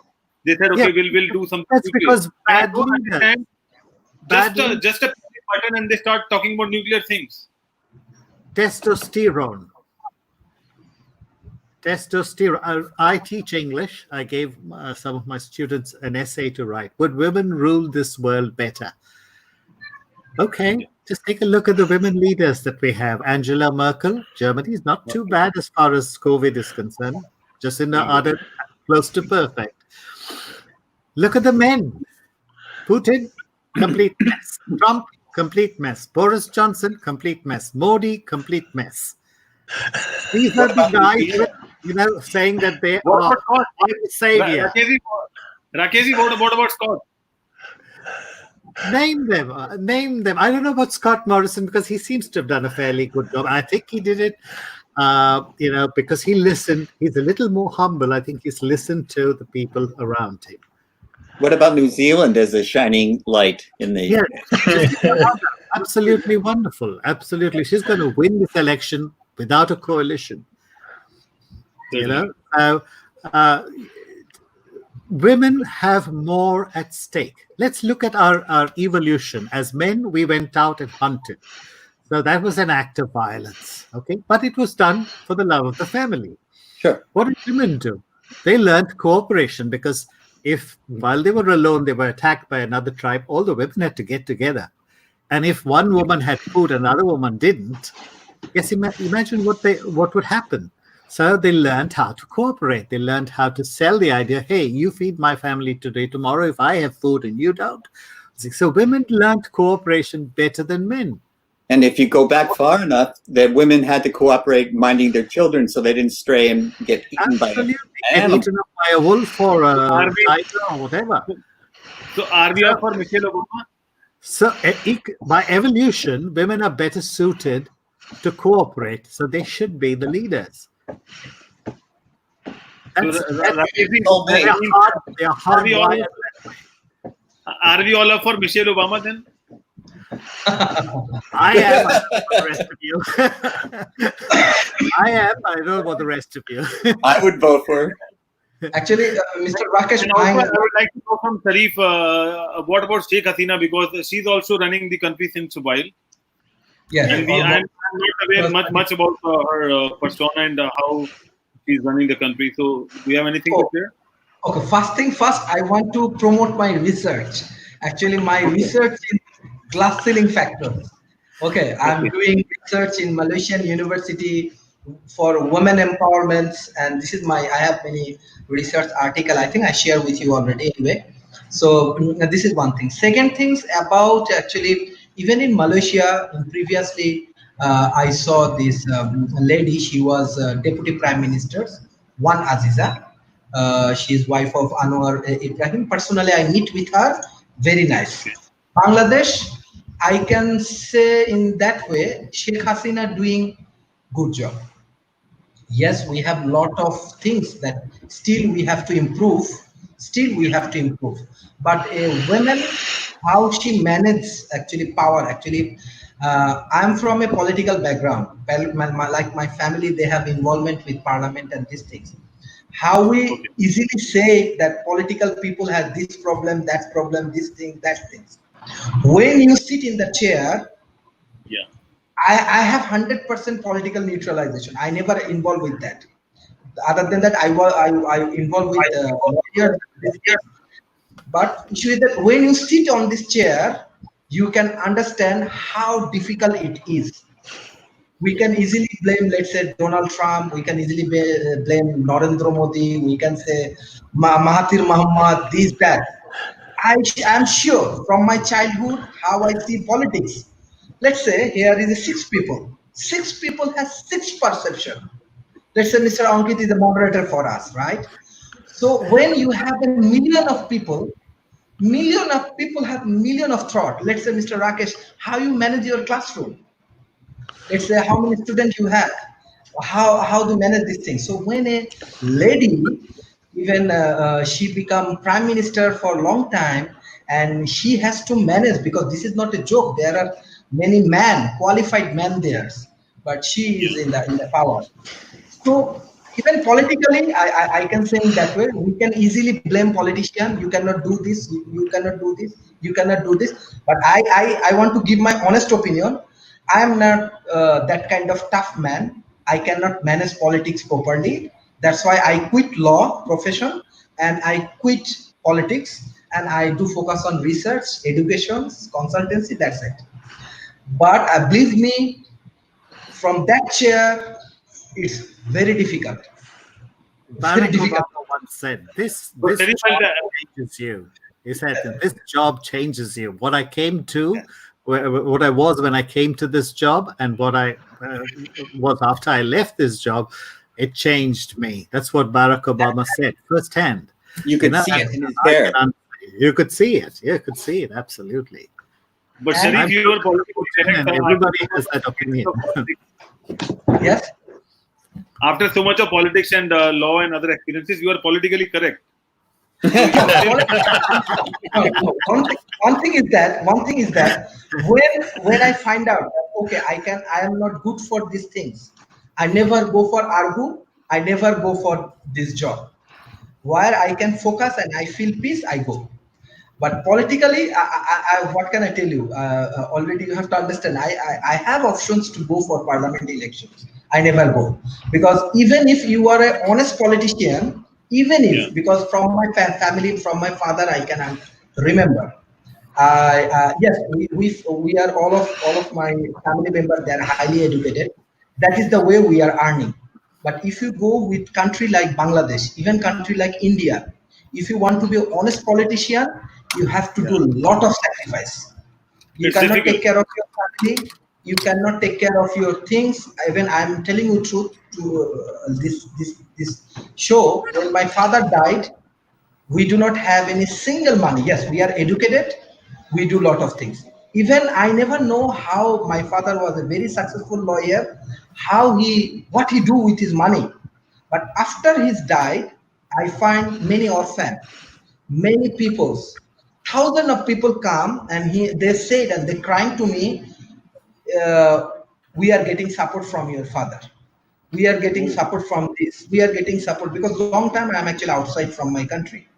So that time I understand, if you want to be an honest politician, how you have to. I don't want to say my father. That's why I'm saying he's honest. But like I can understand. I can give you even in show. Even when my father died, thousand and thousand people come. I said that this is my honesty. We do not have any money in our bank. My father do not have any single dollar in the bank. But people love to say, oh, politicians, they are highly corrupted. Politician this, politician that. But if you want to be honest politician, if you want to dedicate it, still we have. I'm sure even India, let's say Kolkata, what we say is Mamata Banerjee, right? Like she is a very influential political leader. We know that New Zealand also have good example. Even India also have good example. I see how she contribute in this coronavirus and this time. Every area she moves, and she's a very strong lady. So I'm sure if you see her background and if you engage with her family, you find how she sacrificed, her life, her family, and everything. So politics, actually, I'm very small. I do not want to give opinion on that. This is a very tough game. But, May I I? ask you something? Go ahead. I'd like to notice that once you already established politics and you have a certain platform that appeals to people and you have means of delivery this platform to majority of people and they agree with that, you will be re-elected and on and on. Now, But when you have to be elected for the first time and nobody knows your platform, and there need to be means to deliver that platform to people, it means money. You need money to get True. elected. So if you are independently wealthy, like Donald Trump, yeah, okay, not that he's an honest politician in any means, but he has an outside chance to get somewhere. Now, if Mhm. a person who is honest and has no money, I'd like to figure out how that person can be elected. Maybe No, he can explain. from my experience, even from Malaysia, from Bangladesh, even I know politicians from India and this and that. I know without money there is a politician, people arrange their election and everything. They're so popular. I can give you I can give you this area parliament member. He do not have money and he elected already. Things are not example. What can I tell you? Actually, South Asia and Asian culture sometimes different. Even in Malaysia, I know. Like example, there is a politicians. They do not have money. Let's say they arrange a dinner party. People come and people raise money on behalf of him, but this amount of people is less right now in present world. Maybe 10% people like that. But example, I am from a long political background. I know even India, Bangladesh has very good relation. They have a good contribution. So that time actually how political values India has, this country has, even Malaysia and this country has, we have clear understanding. But now step by step, many businessmen, because people first what they do in developing nation, they engage with business. They're making money. Then they find that okay, I have to be powerful. How actually businessmen get into the politics, Politics. like then businessmen move to the politics because they want permission for power plant, they want permission for business, they want Yeah. permission for university for making business. So that Yeah. time scenario will be different, but still maybe 10%. Even in this coronavirus, I saw many politicians, they sell their car, they sell that, even if example is from Bangladesh, they sell their house and they distribute their money for the people, Yeah. and they're supporting to the people. This is in present world. At present, I can give specifically name that they The are same doing. thing You can happening check. in India. So the same thing happening in India. A lot of people and a lot of politicians, they are using their own money and giving food, shelter, and a lot of things to the needy right now in coronavirus. Yes, And it's not like about politics. There are a lot of leaders coming up because of the COVID. We have a lot of new leaders who are coming forward and sharing the best of the resources they can for the poorly people. The problem is that they might not get support from the government, but we have a lot of organizations and NGOs in India who are supporting them and who are working 24/7. I know a lot of them. They are serving 1,000 to 10,000 people every day, each and every meal, 3 times a meal, since past 90 days. And they don't have any political powers or political intervention. But they are doing it because there's a lot of support from the general public and people who donate and things like that. So it's not always about politics. But again, I will come back to economics. So I just wanted to understand if we have to pick up a leader for our country, would you pick up an economic leader? Would you pick up a political leader? Or would you pick up a leader who understands people? Okay. Jim, something to say? Jim?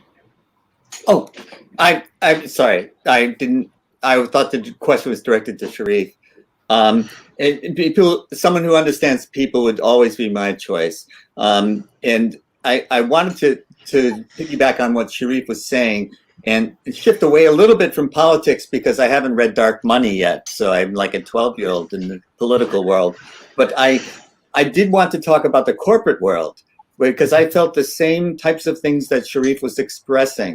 And I was a senior systems programmer, and I liked the job because zeros and ones didn't argue with me. You put them in the right order and they functioned.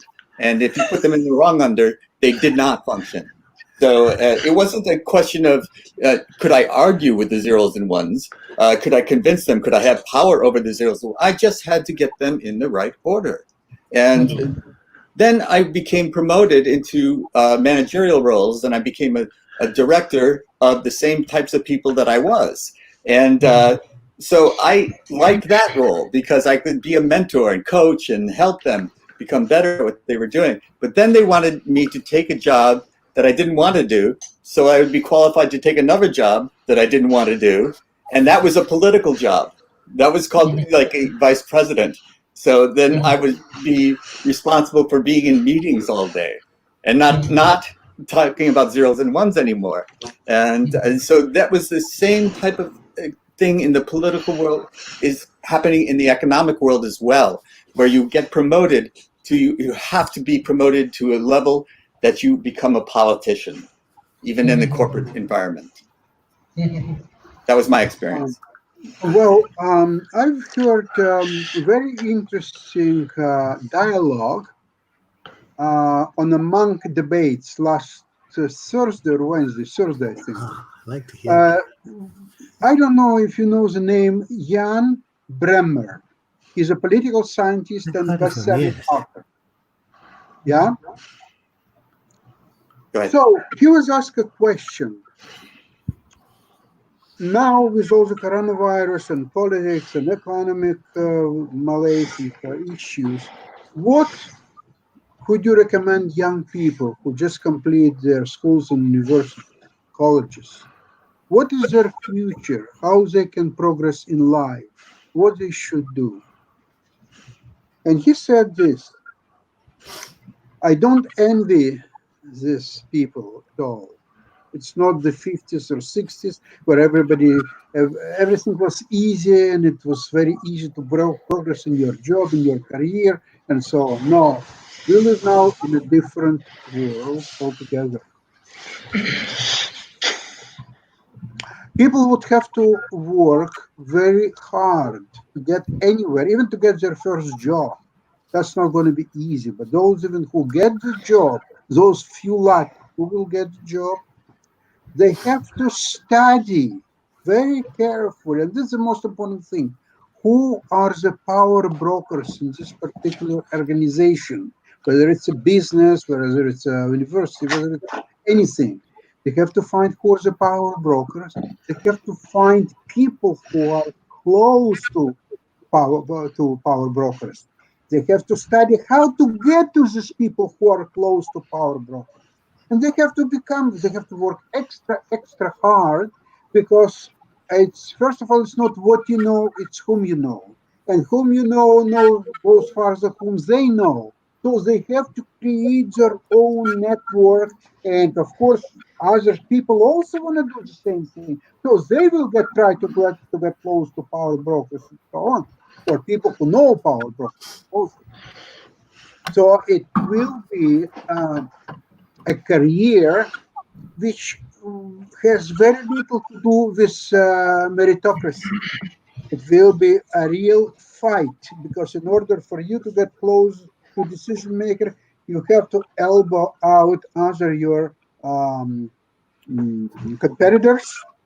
So they will not get closer, rather you will get closer. So you will get the next position, and so on. So this is a world where our future generations, unfortunately, have to live, study how to do that.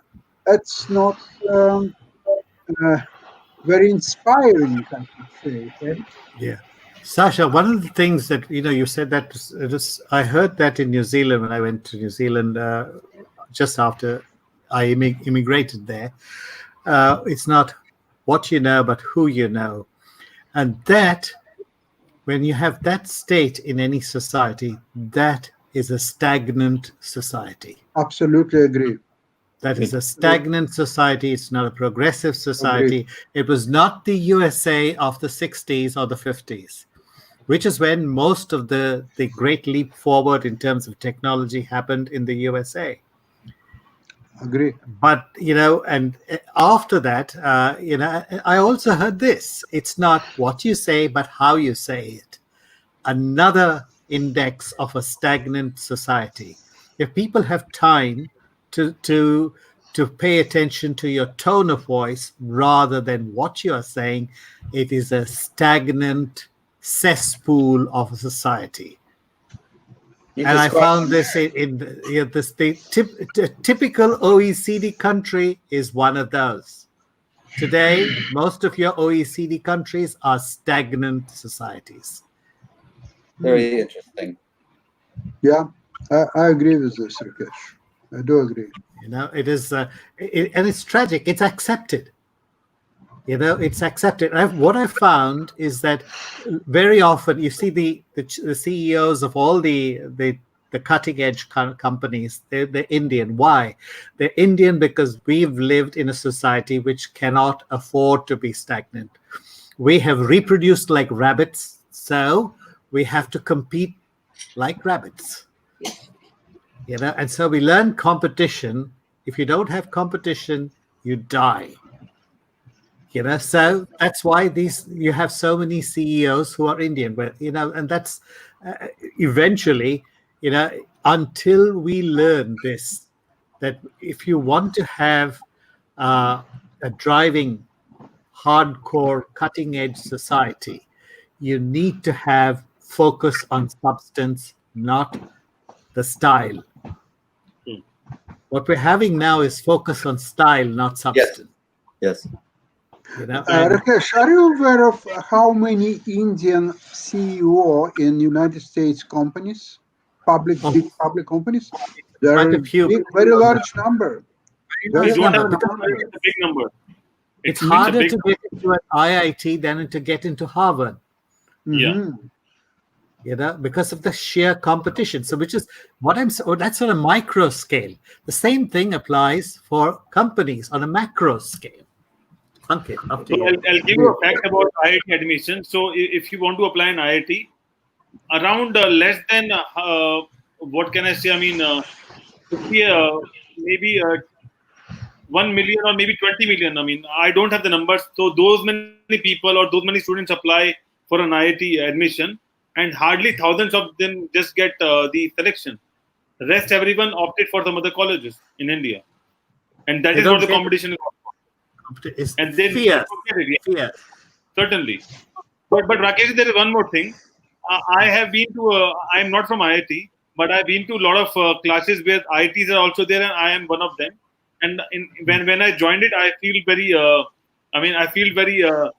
What I can say different from what because they have a comfort zone and they are from a different.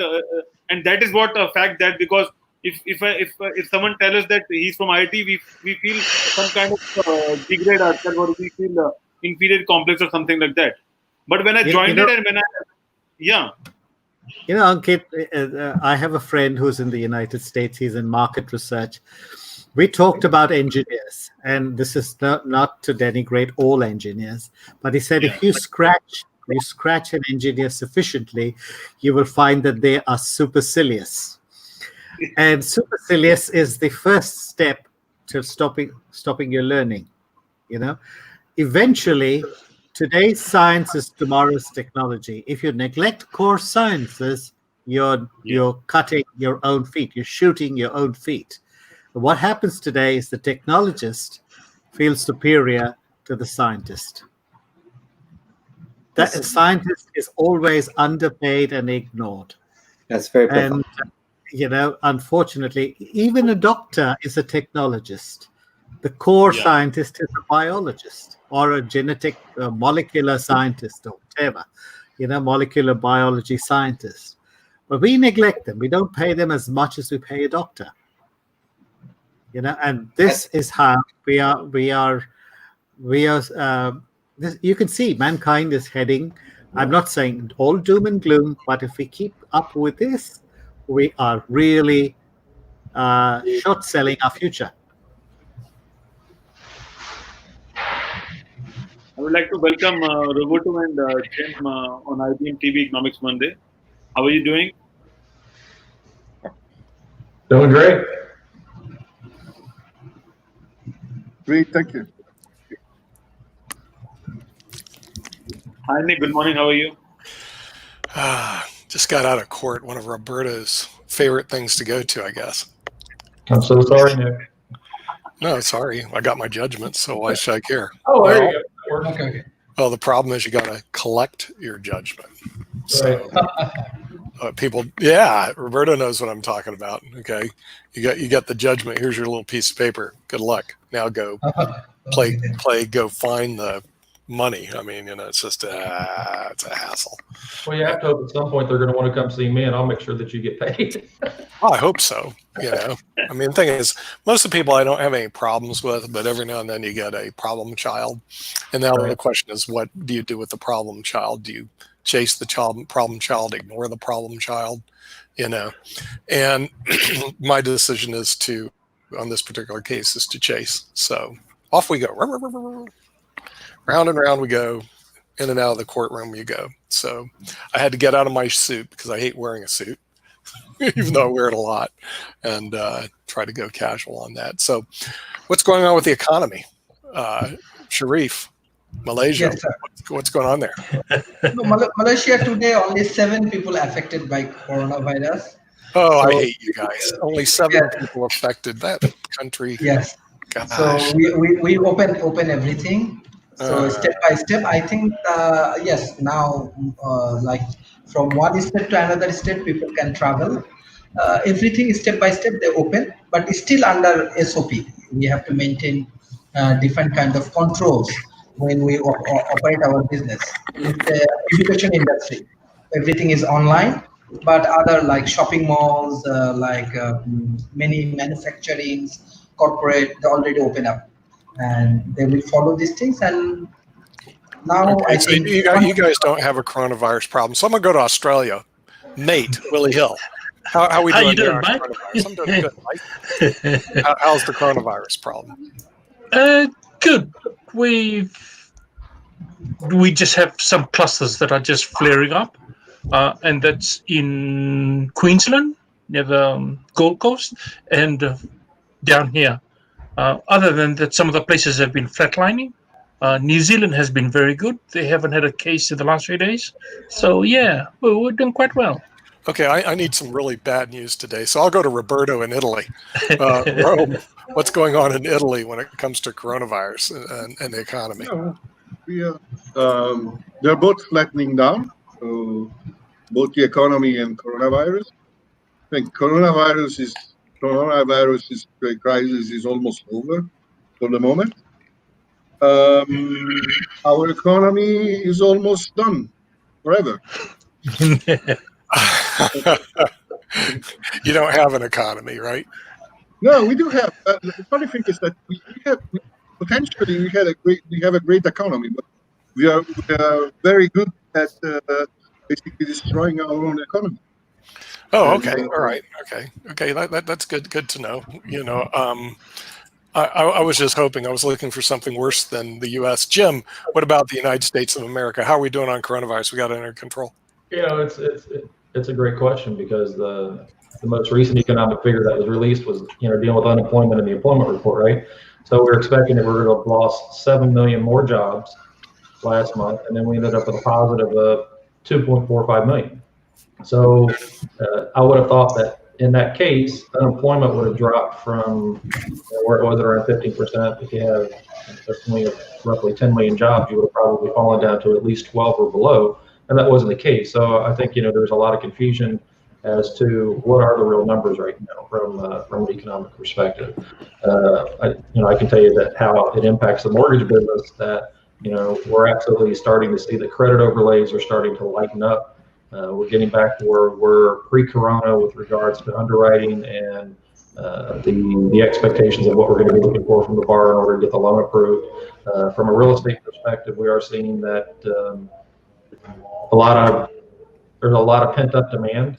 People that did not buy back during the months of February, March, April, and May are now all coming out to buy now. So we're back to having multiple offers again on contracts on different properties. It's not uncommon to have 12, 13, 14, 15 different offers come in on a property in the first week if it's priced properly. So, in a lot of respects, housing typically tends to lead the economy in and out of recessions and boom times. And we're starting to see that, I think we're going to have a really strong summer. Well, that's actually good news. So let's go to the country of San Francisco, or the Silicon Valley. Jim, what's going on with the economy and coronavirus in the country of Silicon Valley? Well, I was explaining earlier that the impact on me is that my wife and I have date day in a restaurant in Palo Alto every Friday, and we can't have date day anymore. And I don't think so much about myself and how it affects us, although we missed it. But the people that would wait on us, what's happened to them? The business might go out of business, and that place where everybody knew our name would cease to exist. So there is the curfews have been dropped. The shelter in places have been relaxed just a little bit. So we feel that San Francisco still has more problems than the peninsula does. But we feel like we're kind of coming out of it to some extent, but we never know when another wave will hit us, and we will never know if our economy will come back. The small businesses, the restaurants, all these people that were relying on them for their paycheck to paycheck lives, what's going to become of them? And I have no answer for that. But it is depressing to contemplate. Oh, wow. Okay. So the unemployment situation just still hasn't really hit then, right? No, we're nowhere near back where we were. Okay. And I don't see it on the short horizon. Okay. All right. So Sharif, since you're a smart guy with a PhD, what's the solution to this problem? Yeah, you're put on the spot, buddy. Okay. How do we get out of that trap? No. Basically, like at present situation, every country's problem is different. I'm not that kind of big person that I can give solution for everyone. But what I can understand, we have to fully focus on globalizations. And we have to, yes, government, they do their job, okay, how they do, but we have to more integrated with technology. Let's say IBM TV, it's a very good platform for global people. Many countries people, they come and they join together. Then we have to integrate it, how we can develop our economical perspective, or how we can build a business with the collaborations. Only in the proper collaborations, I think there is a solution. Other than that, how situation is moving for every country, yes, maybe Malaysia or in Asia Pacific, they're in good shape. But I think for individual country, solving all of the unemployment issue, very difficult, because every country has export issue. Every country has many financial transaction and many things. Any country, I think they cannot say we are self-sufficient. Any country around the world. So we need more global collaborations as much as possible. Right. Well, speaking of global collaboration and a population of 1.3 billion people, we'll just keep reminding. Jeep, what's going on in India when it comes to the economy? What are you guys doing over there? We are trying to get things done where the denomination or the transaction per person to fight with Corona should not go so high, because people in their pocket, they have very less money. And when it comes to keeping themselves safe, primarily we have taken up 3 different modules to deliver. First is what delivery or what courier or parcel which people are receiving at their end from Amazon or Flipkart or any sort of e-commerce website, what they are buying. So there is a inbuilt trade with the product which they are receiving. So we need to deal with that. The second solution which we have brought around is people who are buying things domestically. They have went out of their home and they have brought something out, something back to home. That is the another thing where there could be a threat of virus. And third thing, like me and you, when we are spending a day out of home for some official or personal work, then we also need to be secure. And if we are having some trouble with what we have, our watches or purses or anything which we are taking or touching, then we should be in a community position to sterilize it. So all of these 3 which we have managed is every box which is delivering an e-commerce product would be a UV ray box. And it will take only 49 to 50 seconds to scan the box and do a flash of the UV on the products which is kept inside. And second, if I am bringing something in home, then primarily I'm suspecting on pen, then my watches, then purse or mobile phones. These are the prime suspects from where virus can come. So one cabinet which is like microwave. That is what we are planning to provide to each household, so that whatever they are bringing, they can do 1 or 2, 3 flash of 1 minute each exposure with UV rays, and then they can use the product. The third is, if I'm out, the way I can access a refrigerator, or I can access Pepsi or Coca-Cola, they also have refrigeration, in fact, these fridges. So I can pay 1 rupees or 2 rupees or maybe 5 rupees and 10 rupees, and whatever stuff like my mobile phone or whatever I'm using, that I can keep there, and I can pay them 5 rupees or $1, and then less than $1, I would say, and then I can use it.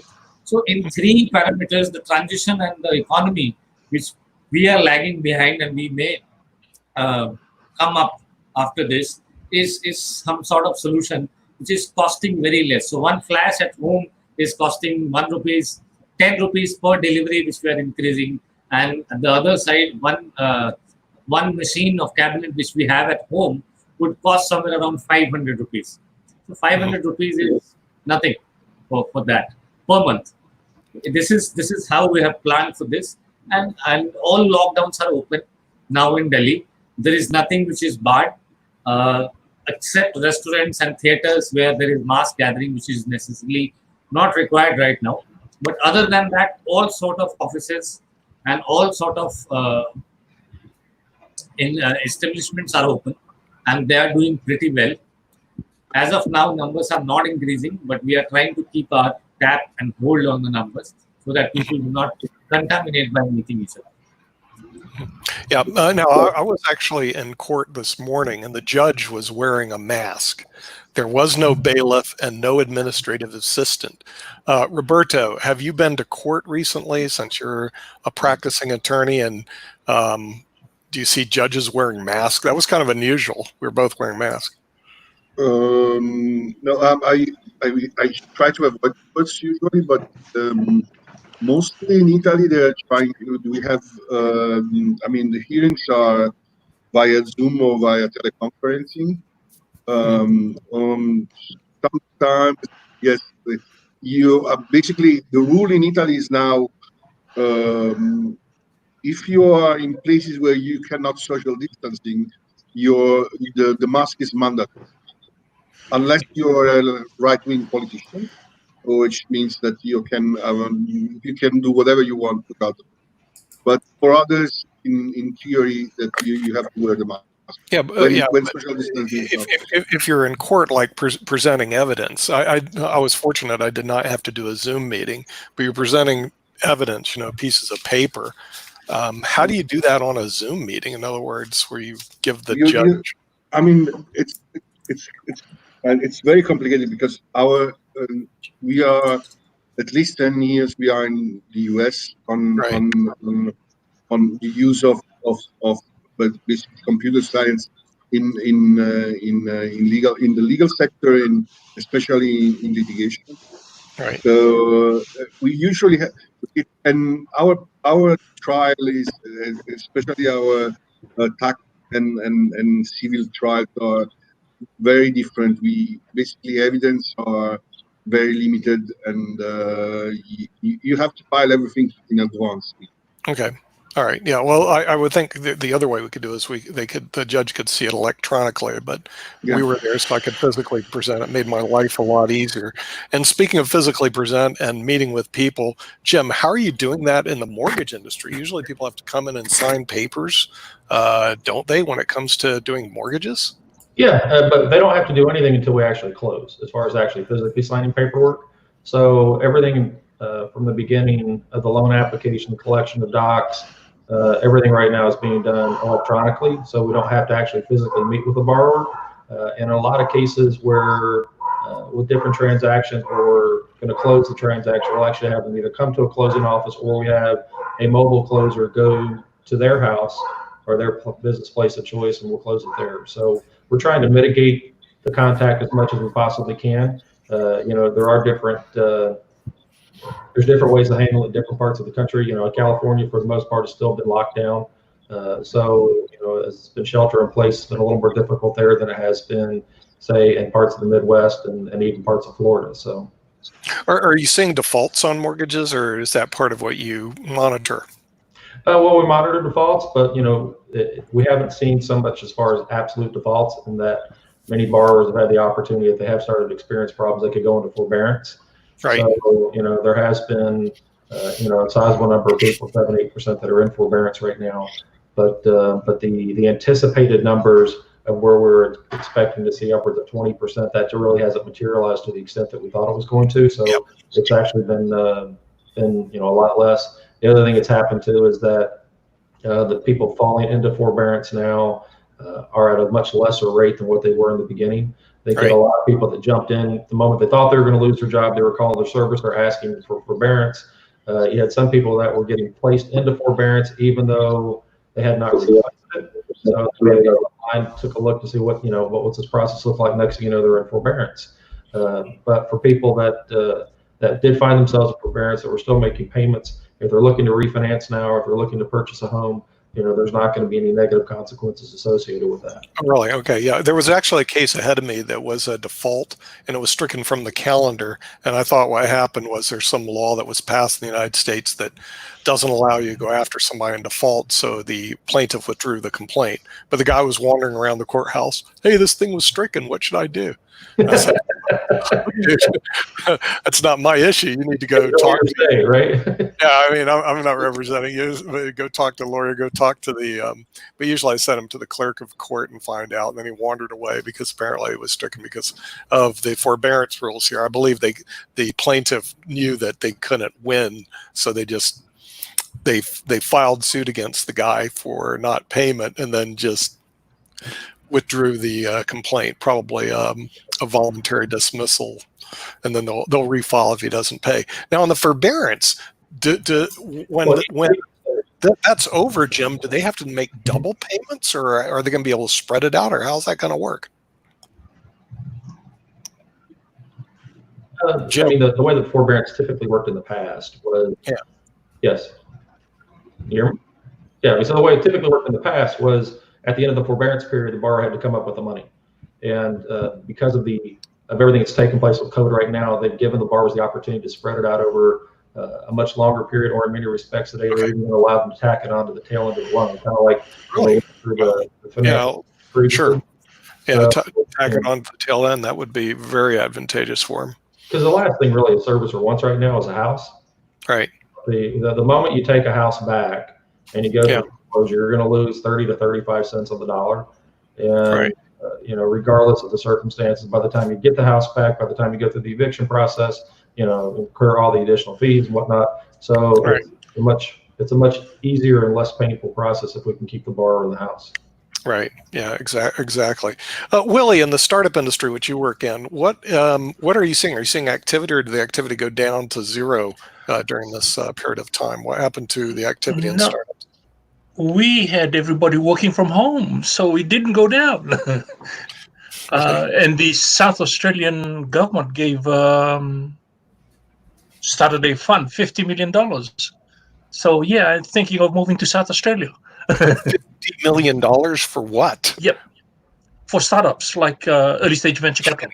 You're kidding. The Australian government actually funded the startups? No, not Australian government, South Australia. Oh, South Australia, the province. Yeah. Really? It's like a state. Okay, Yeah. right. Yeah. So the thing is, they're putting. Italy is actually funding startup companies. I think we have something like 20 million or 25 million euros fund for startup companies and venture capital. Yep. And it's early stage. We also have a program where they funded a public owned company. Yep. Which has its own venture capital fund to accelerate and to try to. Yes. So what I'm doing is linking three: early stage venture capital, equity crowdfunding, and peer-to-peer lending, and do all the due diligence for the whole three.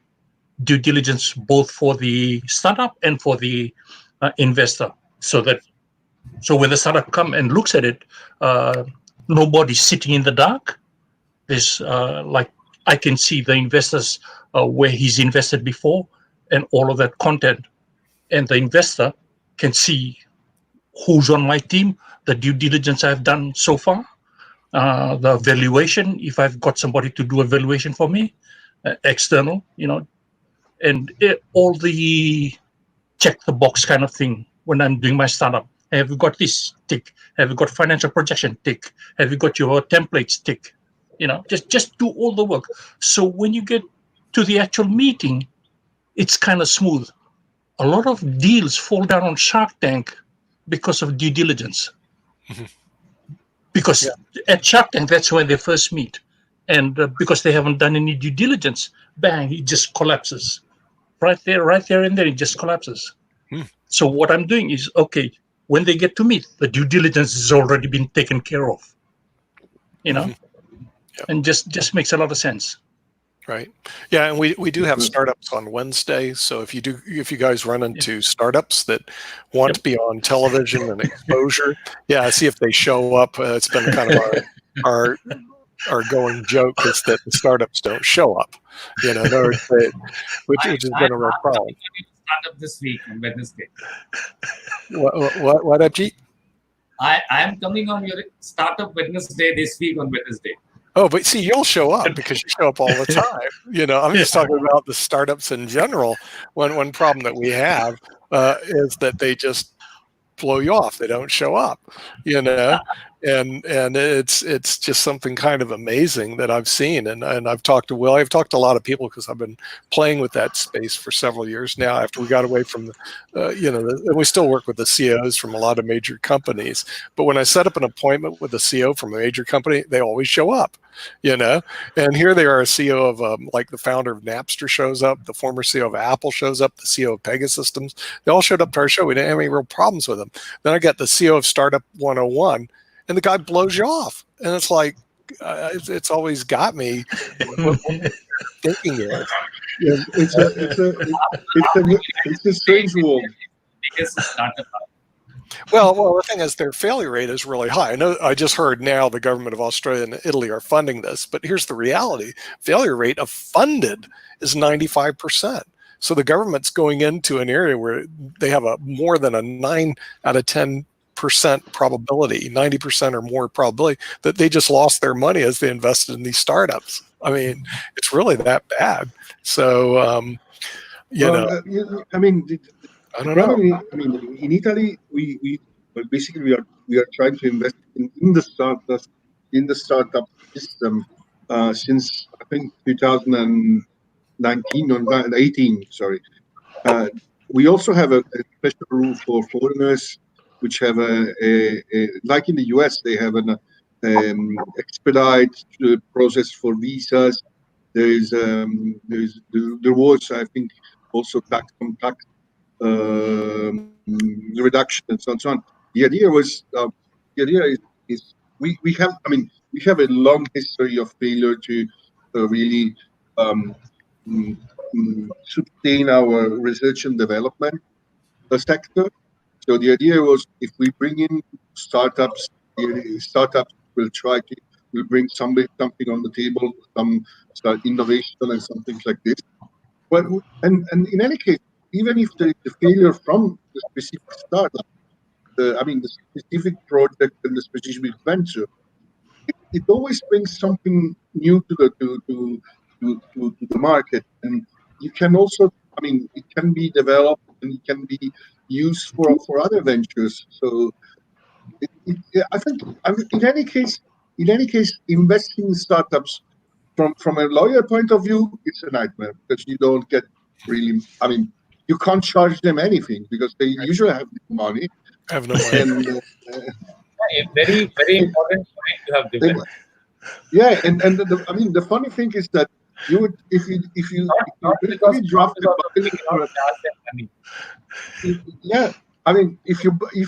for example, if you draft a bylaw for a company, for a normal company, you charge them, let me say, 5,000 euros because you have to put in all these mumbo jumbo, the deadlock, whatever, and so on. Tag along, bring along, let's go to a party, close and whatever. And how do you? To a guy who has no money at all, you have to. Usually they're very pretending, so they want a really good boiler which is perfect and so on, and you can't charge them anything basically. Right. So from a There lawyer has point of view, it's a real investment. large company, right? The trick to that is the packaging. Okay, if you're going to invest in a startup, you package it in the sense, okay, I'm going to invest $80,000. Okay, so the $80,000 is made up of a maybe 60-40 component, 60-40, 40% cash, 60% rent or others. So in the event that this guy bails out, we can turn around and go back to our investors and say, okay, we didn't lose 80,000. We've just lost $20,000 of that, the used portion of the money that he took. Okay. And that is palatable. That doesn't sound so bad, as opposed to going back to the investor and said, sorry, we just lost that. We just lost $80,000. It's how you package it. And that's how you present it to those guys. And that's when I started this thing, I kept looking at the failure rate and I said, okay, this is how we're going to navigate. This is the point we got to circumnavigate. So when you do a package deal, I look up and I said, okay, who's a real estate here? Can the real estate and I do a joint venture? And then I said, okay, and I go and explain to the real estate guy, can we do a joint venture? This is how much I'm going to invest in this startup. Can we, and this, I'm going to pay you rent. So in the case that this guy bails out, I can get another startup come in to fill that space, Right. And so both, we don't lose. The real estate doesn't lose. I don't lose. The only lost portion is the used cash that the startup used. That's the only. And if you're good enough, you as an investor, you can keep part of the work which has been developed by the startup. So in any case, you can resell it or use it in another venture. Absolutely. Yeah, in another venture. But what I think, modern startups per se, which I think can have a very high failure rate, and maybe it's not something I would base my economy on, but using corporate venture capital, that's something which can be very interesting. Because if you have big companies which finance specific ventures, which can be from the get-go used and harmonized into the mainstream company, without making them already a subsidiary and whatever, so that you have the flexibility of a startup company. The planning of a consolidated and a stable company. And so you have a process which can bring more success and be also more useful, because problem with startup companies is that people have fantastic ideas, but sometimes there are ideas which are completely, a good idea, but not practical. Yes. So while if you have CVC, so since the idea has to go through the vetting of the main company, of the industrial company, whether it's I don't know, Siemens, Kyocera, or whatever, then you make the project they will onboard will always be projects which have a practical mean and can have can be very useful for the growth of the main company. So three very observations into it. One, when you are talking about the $20,000 ratio of $100,000, in that scenario, when startup is being pitched, whatever funding or investment plan which they are pitching, at that stage of time, if investor is going to ask them the funding or the utilization plan, how they are going to utilize the entire fund, then that clarity of mind should be there. Otherwise, what happens that if you are planning to start up on $100,000 and you are suddenly saying, no, don't invest $100,000, you just invest $20,000 in the cash run. And if you burn your hands, then you will be safe. So they will actually be burning. Second, what Roberto said is very, very important, is when a corporate is supporting a startup, there has to be a transaction of economics between a corporate and a startup. So Yep. if you see in a startup, they have 2-3 very basic problems. When they go for funding, banks and financial institutions, they outrightly say that why should I fund you? Second, Yes. if you go for a transactional support or for a mutual support with anchor company, with a large company, then they also get same question that why should I support you? So if there is a no transaction there at this place, then only person or the only institution that helps a startup, it happens to be the government. And government says, okay, I cannot say no, that's why I'm supporting you. So their support also is undermined in that scenario. Yep. You need Got to you. be very perfectly understand how the ratio between these companies. Every company has a certain strength. If I am a lawyer and I have 2 very good lawyers with me, and they happens to owning a company, then obviously there is a legal aid which they can specifically provide to startups. If I own a branding company which is doing branding for Apple, it is doing branding for Samsung, or it is doing branding for maybe Sony, then I can definitely have a wing which is selecting 10 startups, and they are consulting only startups. That wing, there is an expense. It may not be Yep. my CSO, but it could be a startup. Now, at the Yep. other side, when you are conceptualizing in a startup, the only thing in a startup should be new is the idea. Yes. All risks should be immediately minimized. So that's why when I do startup consulting in India, first thing when I tell them that you need to go through a concept note, you have to build a very, very deliberate and very elaborated concept note that how, Yep. when, what number, what strategy you are going to do, right from the product development to the market going strategy.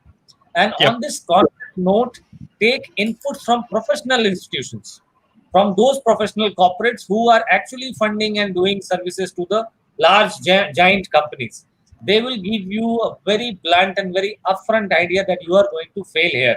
Your Yep. proposal financially is weak here, or some go-to-market strategy has couple of fumble flaws. So Yep. these are the things which you will be able to correct. The only thing which remains still new in the startup and which creates a new horizon is the idea, what you are Yes. connecting and what you are building. So it actually That's 50%. exactly that's one of the big points. Usually, startup companies have this idea that they have to revolutionize everything, from the idea to the process. The way, I mean, there are. I mean, it's sometimes. I know I'm conservative as somebody else. I know that, but I mean, there are things which work. Use the things which work, and try to innovate the things which are not. But if you Yep. don't need to innovate, use the tools which the market and the law, the tax law and gives you, because innovate everything from the product to the process, everything. So usually it's only a recipe for failure. So what I do is to take the startup past their fears and all that, is we do have a near-death experience. Okay, the near-death experience I give them is a ice bath. I can't take them bungee jumping. I can't take them skydiving. So the only thing I can do for them is ice bath. Scare the shit out of them. When I played rugby sometimes when I was younger. Yeah. The ice bath was one of the was very famous because they basically South Africa used them on training, and Yep. my coach decided that we should play as South Africa. So, and during basically pre-season preparation, we had to take a couple of these ice baths, which was basically us standing in a pool with huge ice bars. And I mean, it didn't work then, and I don't know if it works now. No, going to use those IBCs, those big plastic containers, and put them inside. One of the things one project I'm working on is taking startup into prison setting, in a prison, and use startup to rehabilitate inmates. Okay, give them something to look forward to outside. Okay, so I can't take them bungee jumping, but I can take an IBC into the prison and put an ice bath in there and say, okay, I baptize you in here. In Italy, one of the markets, actually Jim's market, is one of the market in which we have a lot of startups, because we had a huge growth with P2P lending. Because curiously enough, we don't have a rule for P2P lending in Italy. We have rules for everything. We have been the first country in the world to have a law for equity crowdfunding. We now have a law for debt crowdfunding. Funny thing, we don't have any kind of law for P2P lending. Okay. It makes no sense at all. But it's a growing market, and there's a lot of, and it's very proactive and very fast, because basically it's an investment which is usually from 3 to 6 months. You basically lend in real estate, especially in real estate, where you basically lend to a special purpose vehicle which has a project. They basically have both the estate or the apartment or whatever it is.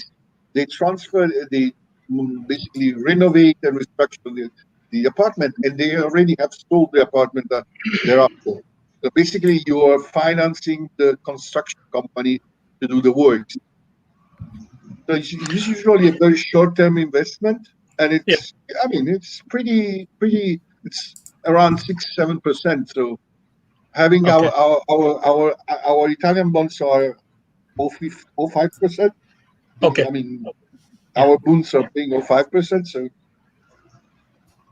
it's not too risky. And no, the peer-to-peer is from an internally generated content. Like the startups get into cohorts of 8, and these 8 sit in on each other, so they're interlinked.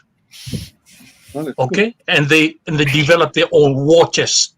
So everybody throws in like $20, $50 a week into this fund. So if the rain comes down, crashes and wets everything, and the guy doesn't have insurance or enough insurance to cover it, he can borrow from the war chest. We call it the war chest.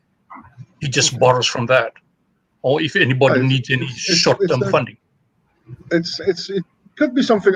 In Italy, we could use a startup we could found a startup which starts this thing with other startups. Use it as a vehicle to organize this, and basically it's have a mutuality between the companies. Yes, and they when they do that, the other thing they get from that is also the mastermind, the accountability, and the resilience that you need, so that you have when you have your meetings, your like fortnightly or monthly meeting, you sit on the hot seat, and you said you're going to do this. What's happened to that? You said you're going to do this. What's happened to that? The accountability that comes with it. So and that way everybody's kind of interlinked and traveling on the same page. And what I've done with that is take it a step further and said, okay, this guy's going to sit on my board. I'm going to sit on that guy's board. That guy's going to sit on the other guy's board, so that when you come do your due diligence, you have your board. That's this thing is why antitrust law has been invented. You know that. Yes. So the idea of Mr. Rockefeller was to basically everybody was sitting in the other boards of the other oil companies. So there was basically one board of all the oil companies in the world. Right. Jim, you've had some great success with startups. Tell us what's going on in the Valley. You need to turn on your mic. You muted yourself. There we go. Now we can hear you. I did have a question. I hear what happens in the land of the Valley. Yeah, there's tremendous startup activity in the Valley still. But my question really is more general in that, okay, I have got the funding and I have launched my product. Do I have customers? And that's one of the things that we're finding is that when we launch, people do not have the discretionary funds nowadays as much as they used to buy a product that is new. And is that a global phenomenon, or is that limited to Silicon Valley? That's global. I think the product cycle of each product. Yeah, the product cycle of each product is something which we need to look at it to understand the psychic. Is when you are using a certain type of product, maybe a washing machine, or maybe a cycle, or maybe a car, or maybe a refrigerator. That is a product which has been invented at least for minimum, I'm saying 4 to 5 years back. Then it is in market now today. So what innovation which you are doing today in your laboratories, and a certain type of breakthrough which your technical team or some startup is doing, it would take another 5 years to come in large level production. So and how does government in different countries they control it? There are certain level of certification related to it. Sometime for the consumption, for sometime for the human use. So these kind of certification and these kind of ratings and credits, which you can call also license, is to be provided to the startup company from the government, from the regulatory body. The body has to decide that whatever economics which we have drawn, if I have given a license for a car or something which is maybe a 2-year-old license, and it is still there with the dealership, and it is still there in the production line, if I introduce another technology which might be higher than this, but it will eat the market of the other one. So the cycle of one product is very important to control. That is why until and unless the new product is very established, it's very much taken and tested for the human use, for the safety, for electric shock, for radiation and everything, it is not allowed. And when it is allowed, it is almost killing a generation of the product. So that other generation also need time, and government need to do a bridge between these two, that this is now leaving and this is now coming. So same is happening with electric mobility. Your diesel car and your petrol car is still in the use, and you are trying to push it. Suddenly, if you give a very, very warm welcome to electric car, then your problem will start with what do you do with the diesel cars? What do you do with the petrol vehicles? So this cycle based on the innovation for small products, it is okay. But for large products, the bridging and the transition need to be very smooth. It can kill a country economy also. And you're thank you for your answer, but you're talking a lot about products. And what I'm working on is for my next adventure is a software. It's a game that you would download on your phone or on your personal computer. And these are the types of things, like I'm relying on people to pay to download them. And so it's not, there's no competitor out there, or you could argue that this is a niche spot that we're targeting. And but I'm worried, my main concern is, will people spend like $5 like they used to spend like that without thinking? I don't know anymore if that's true. If you're talking about a game and you're not talking about a product, then I would say you are the lucky guy. Because on the content side and on the product side, there is no regulatory body. Hardly there is a very basic licensing required to be hosted in a PlayStation or into the Play Store. But other than that, what kind of content you are passing, it just have to connect with the user. Yes. Nothing else. There is no regulatory, very strict regulations are not there. So you are lucky. You can go ahead. Good, best wishes for you. Thank you. But still, go ahead. Please. No, go ahead. I was just going to say that, I don't have a problem connecting to my customer. Again, I'm lucky in that way. But my problem, because I haven't experienced it yet, but what I foresee as my potential problem is that people will not download it. They will see it and they say, that looks interested, but I don't have the $5 to spend on that. And I can't control that. At $5, I wouldn't worry about it, Jim. They have the $5. If you said, hey, it's for $500, then I would say you have a problem, because they may not have the $500 to go download a game or a software program. But for $5, yeah, they have it. It depends.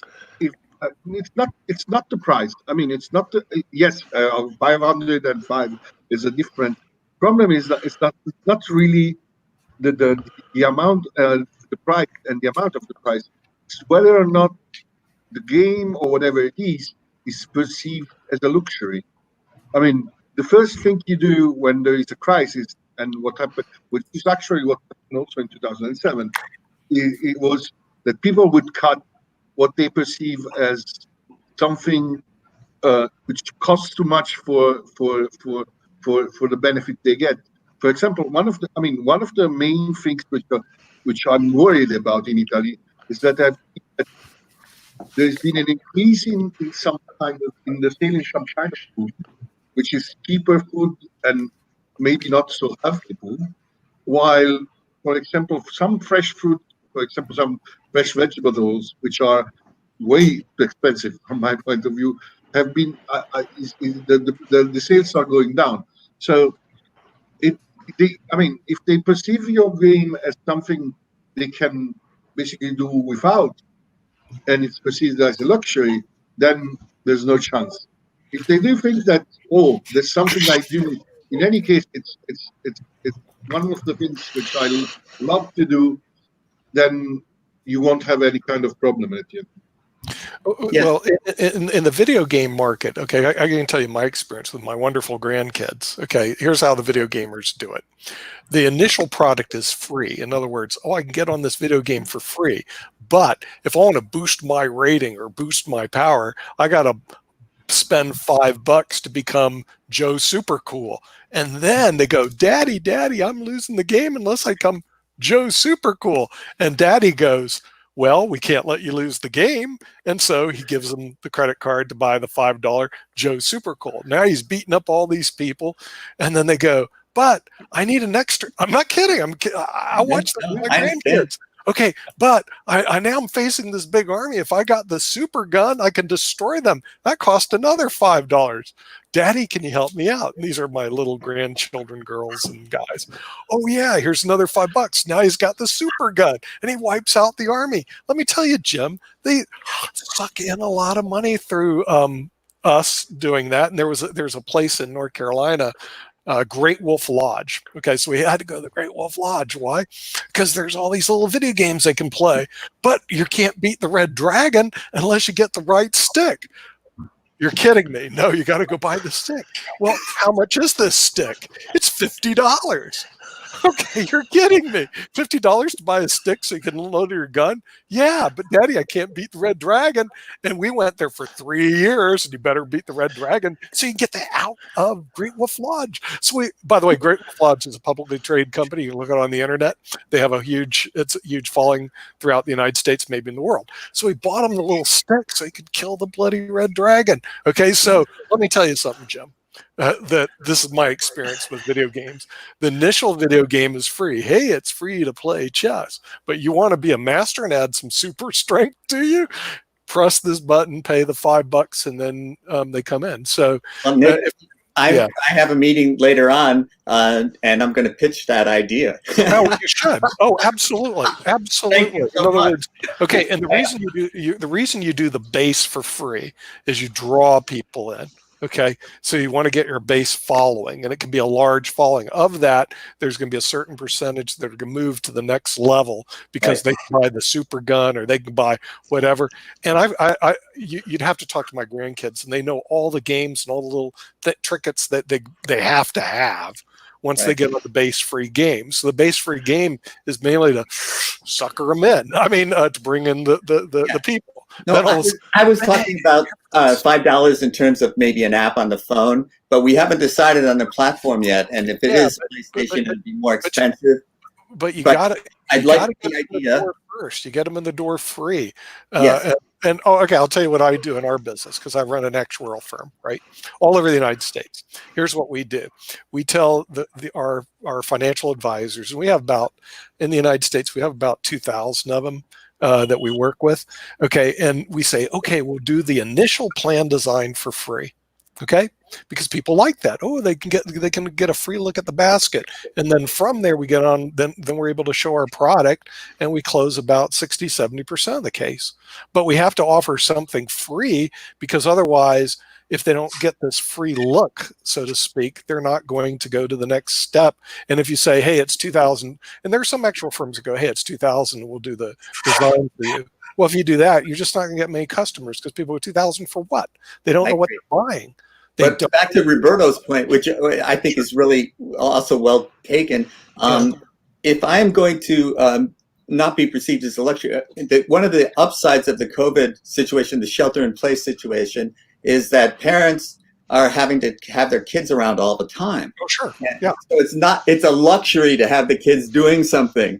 Right. Parents get them memorized on TV or have them playing a video game. So get them out of my ear, you know. But I'm just saying what I experienced. There's a long list of hazards also. Yeah, and also, Jim. Okay, when you're doing something like that, it has a high probability to make a lot of money. Here's the reason why. Your labor cost is a one-time charge, whoever's doing the software development. Everything else is marketing and distribution, okay? Where there's a lot of people I see that come startups, and we saw one the other day. I'm going to build solar panels for these. Oh, that's a huge capital-intensive business. Going to build solar panels for what? You know, houses or for commercial things, or are you going to build a car? I mean, Tesla, yeah, they're trading real high now, but they're not out of the woods. If you look at anything that has a huge overhead, look at JCPenney. They filed bankruptcy. Look at Hertz. They filed bankruptcy. Why? They got huge debt, number one, overhead, number two. But if you're saying, hey, I'm going to develop a software product I can hook people with, okay? I mean, it's like heroin. They'll keep putting the quarters in the bloody slot machines. But the first time I made a mistake with we had the software and we did exactly what you were describing. So we didn't have any more costs. We didn't have any bricks and mortar, anything like that. But we failed on the marketing and distribution. Oh yeah, you got it. Yeah, and that's what Peter Thiel says. Marketing and distribution, the way I look at it in our business, accounts for about 25% of our cost. Okay, 25% of our cost is marketing and distribution. 25% is collection. 50% is actually maybe doing the work. You know, in other words, so when you look at your, and go look at the airline industry, okay, one we don't want to discuss, but go look at 25% of their work is marketing and distribution and getting you a plane ticket. In other words, their fee. If they charge $800, figure 20, they have already figured out 25% of that is getting you on the plane with the ticket. Seriously. You know, it is that big of a hit. And I would say that that's even in my company. We're looking about 25%. 10% just because they have to scan you. They do what? Now it will increase 10% extra because they have to scan you at airport all the time. Oh yeah, they have to scan you at the airport. But the thing is, if you ever go look at an airline ticket also, a lot of it's taxes and fees.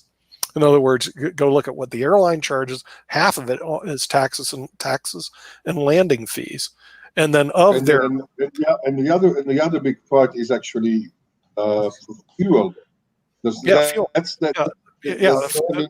Fuel cost is also a big charge. On capital intensive, the way video games are done now, I see it with some of the video games I have on the app on the iPhone. You get basically each week or every second week some kind of upgrade or debug or whatever. So there's still some cost, but going to your point is it's not as capital intensive. I mean, I wouldn't start any kind of industrial activity in the west part of the world.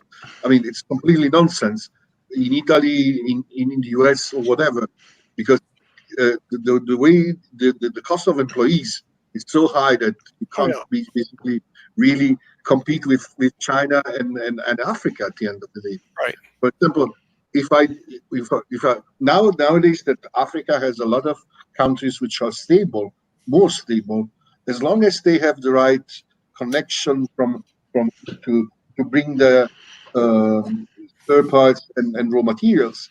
And sometimes raw materials are coming from Africa. Why not starting the production there? Mm-hmm. I mean, to be a little bit. I mean, to exaggerate, but you won't have also the problem with. You should have, but you from a theoretical point of view, you won't have also all the restriction, the environmental restriction, the trade unions and other things which you have in Western Europe. and Yeah, invest that's in the software people make so much money is it's a one-time charge to develop it. The other thing is, Jim, you have to figure out how to do what they call subscription service.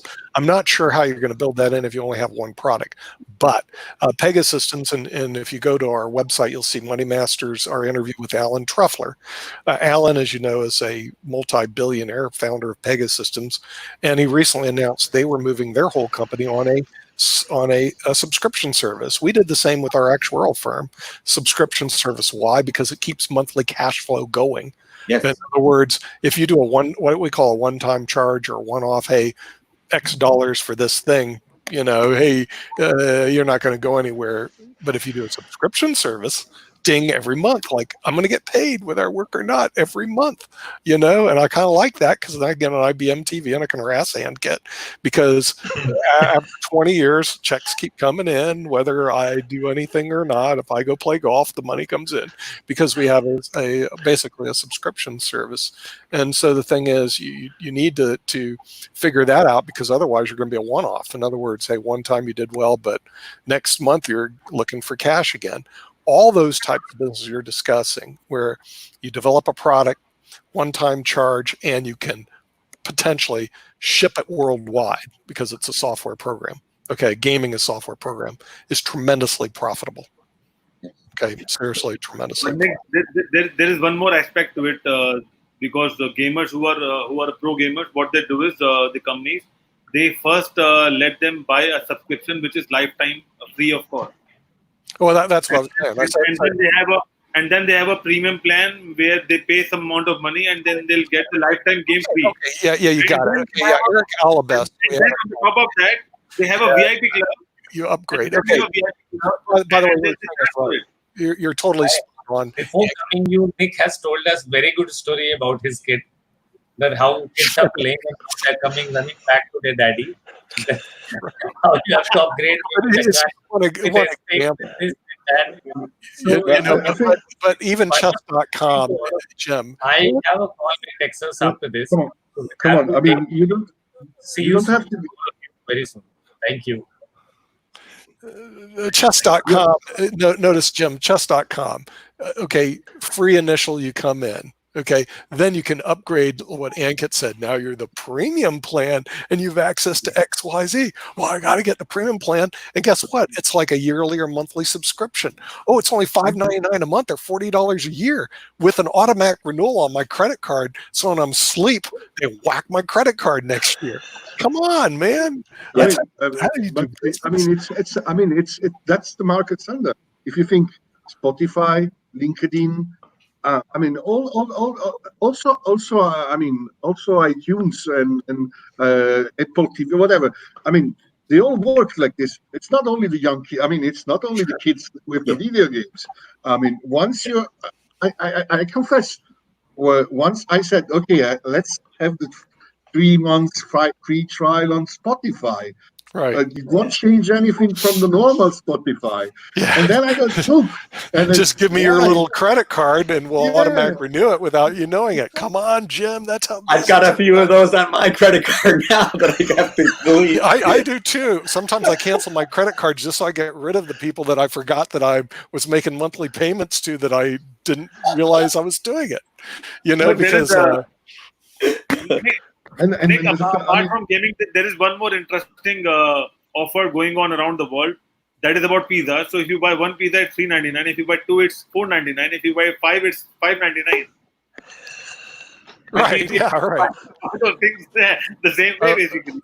Literally, what we do in Jim and our company, we would spend hours going over this discussion, which we're going over right now. Literally 3 hours, 4 hours, 5. It didn't matter how much time we spent because this conversation we're having right now makes or breaks our company. Like, no kidding. So the thing is, if you go, hey, we're just spending an hour on this issue. No, you want to spend a lot of time on this issue because it's a big issue making the difference whether or not you're here today, gone tomorrow, or you're a million or multi-million dollar company. I mean, it's really a very, very serious issue on that. But all those plays have been done before. Look at what the modelchess.com did.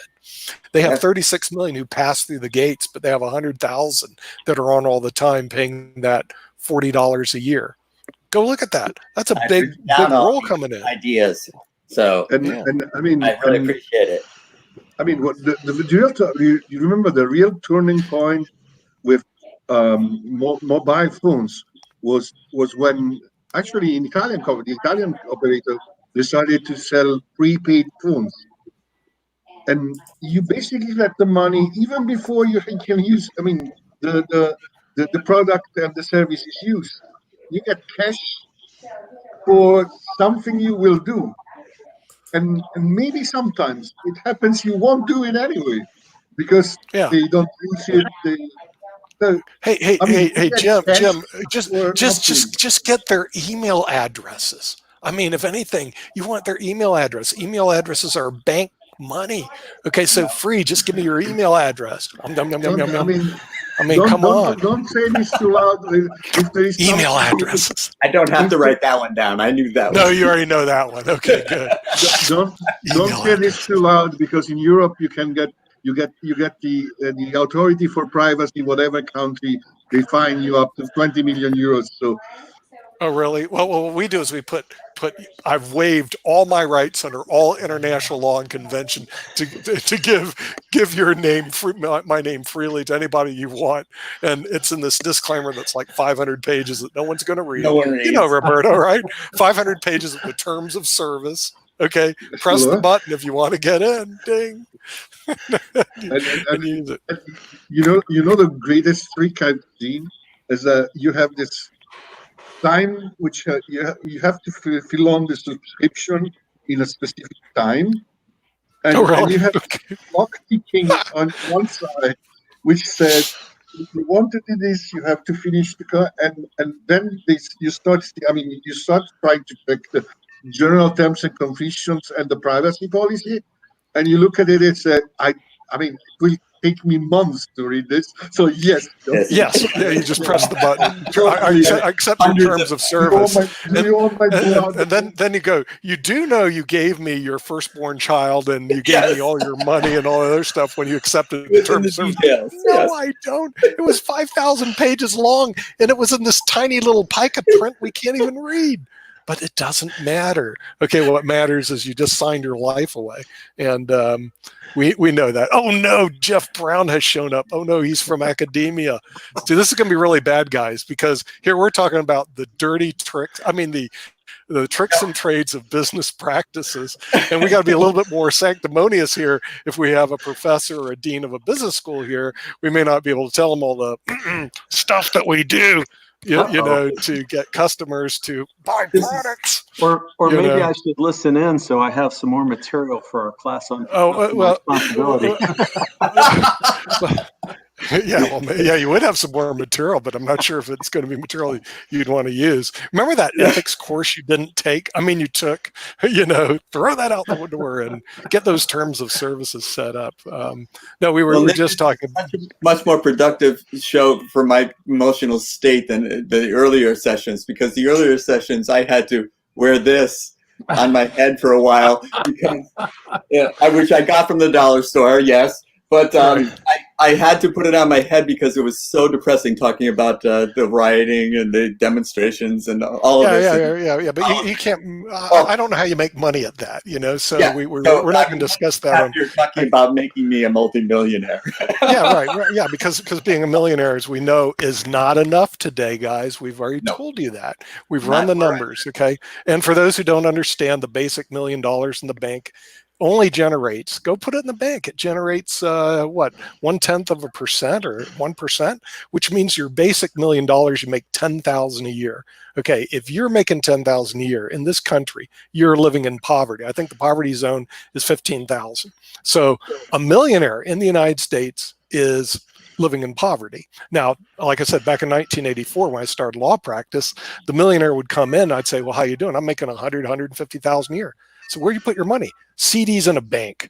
because banks back then would pay 10 to 15%. Seriously. So they're making $100,000 a year back in 1984 with $1 million. Today you're making 10,000. So you want to know why the stock market is high? You have to gamble. Yeah. There's just Where no else you put your choice. money?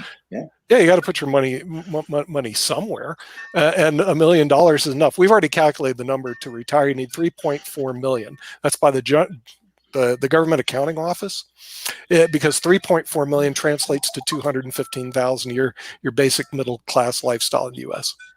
That's what you need. But the real problem is, and Jeff knows this, the average person in the United States, less than 50%, can't get a hold of $500. Now that's pretty bad, So, but he's developed a really great program out. Maybe you want to talk about it. I talk about it all the time since you left. You have two really great programs: Master in Science and Management, which is a big value proposition. Like, no kidding, I'm all in. Buy. Wonder how he makes money. I can't figure that out. But you're a college, so you don't have to. Okay, and then the other one is the MBA but program. We're not in it for profit. Yeah. Oh yeah, see that's the problem. That boggles my mind. I got to get my head wrapped around that one. University of Illinois has the MSN program. Can you tell us a little bit about the Masters in Science and Management online and the MBA program online, Jeff, and what you guys are doing at the University of Illinois? I'd be delighted to. Yeah, it's so we launched the online IMBA, the online MBA degree, in January of 2016, and we really broke the whole mold in higher ed and came out with this entire MBA degree for only $22,000. The whole idea was to create access for people, and the program has grown to over 3,000 students today, and it's an amazing cohort of people. I mean, I would put our MBA cohort up against any MBA program in the world in terms of the work experience, the quality of the students, and so forth. So just a week ago, we announced the launch of a similar program, IMSM, so our online Master of Science and Management, which is the equivalent of a one-year graduate degree. It's really more of an introduction to business management practices and so forth. Which is great for sort of a younger audience that doesn't have as much work experience, maybe doesn't have technical or business background, but wants to learn enough to be able to really move their career forward, whether they're running their own family business or whether they're working in a company. So we're really excited about those degrees. Yeah, and the thing is, because it's online, you can have applicants from all over the world. Because, like I said, on this meeting, we have people from all over the world that go to us. Can you get applicants all over the world on both those programs? 100%. We have about 100 countries represented in our online MBA program, and we're able to do that because you never actually physically have to come to campus. You never have to leave your home, which has been a pretty good thing over these last couple of months, where a lot of people have not been able to. But it's also, we've made it affordable, right? For a $22,000 MBA or an $11,000 Master's in Management, that has really expanded the market pretty dramatically, including the countries where per capita income is much lower than the U.S. It's affordable to folks there, and that was a big part of what we were trying to do. And I think it's actually really important in this context to distinguish between what we call remote learning, which is what the whole world experienced over the last couple of months, which is not always very effective, versus true online education. I mean, we designed this whole program to be delivered online, so the production quality is really high. We've thought really hard about the best way to present the material for the media and how to do our assessments and all of that. What a lot of students experienced in college, high school, elementary, and so forth, where people got thrown online with no warning and hadn't prepared the material for the medium. That's not what we're talking about here. These are really super high quality programs. What delivery system do you use? Use Blackboard 9, or do you use Vimeo or Zoom, or what do you use in terms of delivery? So you know your platforms. We have a couple of different things. So what we call the non-synchronous content, which is the stuff that we have professionally produced ahead of time to present the basic concepts, we put on Coursera, which is a venture-backed partner company of ours out in Silicon Valley. That material is up there at all times. In fact, a lot of people can just access that non-synchronous part for free or through a Coursera subscription without even taking the classes for credit. But then for the live sessions that we do for every course, typically you're required to come once a week for each course that you're in. We use Zoom as the primary tool for the live interaction. Okay, so you're actually using multiple platforms then. We are, and then we have a course management system, which is really built off the Blackboard product. So it's what we have built is sort of a custom solution using several different technologies. Mm-hmm. Well, what drives you to do that type of stuff? I mean, if you're the CEO of a company, I would say, well, you can go exercise your stock options when the University of Illinois stock goes up, okay, and pile out. But as a dean of the University of Illinois Business School, you don't get to exercise stock options, do you? No, we are not a publicly traded security. You know, almost all of us that went into higher education, and particularly into higher education, we're not motivated either by our personal compensation so much or by the organization. We're really driven by the mission and the broader societal value that we create. So we have a really clear mission in our college, which is to democratize education, to deliver a world-class business education to as many people as we can, and to do that in a way that makes it affordable. Now, even though we're a public school, we get almost no public money, right? It's a very tiny part of our budget. So we do have to operate in a very competitive market for faculty and staff. We have to compete. We have to pay our bills. We have to have enough money left over to make our investments. And so we really do operate in most ways like a private entity, except at the end of the day, any money that we make on a program, we're plowing back in to education and public engagement rather than paying it out to, shareholders. Now, of course, that means we can't raise capital by going out and doing a capital raise through debt issuances or through, equity offerings. And so that's why we rely on private philanthropy and tuition programs. Mm-hmm. Okay. All right. So in your MBA program, which I think is a great value proposition because that was the cost of my last master's degree in 1984, believe it or not. Okay. Because I had it down almost to the penny. What's this master's degree going to cost? And it was over $20,000 back in 1984. Are there any programs in the MBA track for entrepreneurs or, people that are like me, a little crazy and like to create businesses and stuff like that? Yeah, the University of Illinois is really known as an innovation hotspot. I mean, in fact, if you look at pretty much any firm, you're going to see startups out in Silicon Valley. You're going to find Illinois grads that are part of that company. Might be founders. They might have helped finance it or what have you.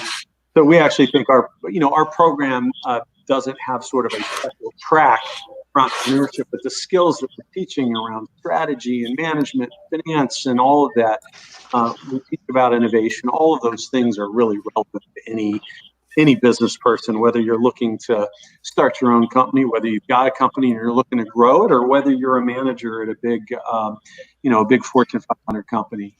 Skills that we're teaching are pretty core skills that are going to be useful across the board.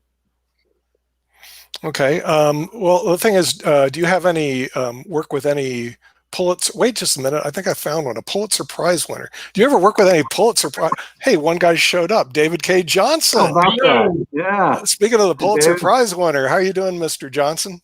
Good. T there, Nicholas. Johnston, right. But David is better. Johnston. Yes, right. Yeah, right. And he won a Pulitzer Prize. I don't. Which book was it that you won your Pulitzer Prize? Well, it was actually for coverage in the New York Times. Oh, covering the New York Times, right? Stuff. That the IRS was auditing the poor more than the wealthy. Right. Dick Cheney's gains in the tax system was one of the pieces. That's the part that I loved. It was perfectly legal. That was I thought it was a great book. Corporate tax shelters. And out of that, I wrote Perfectly Legal, and then Free Lunch, which was about subsidies.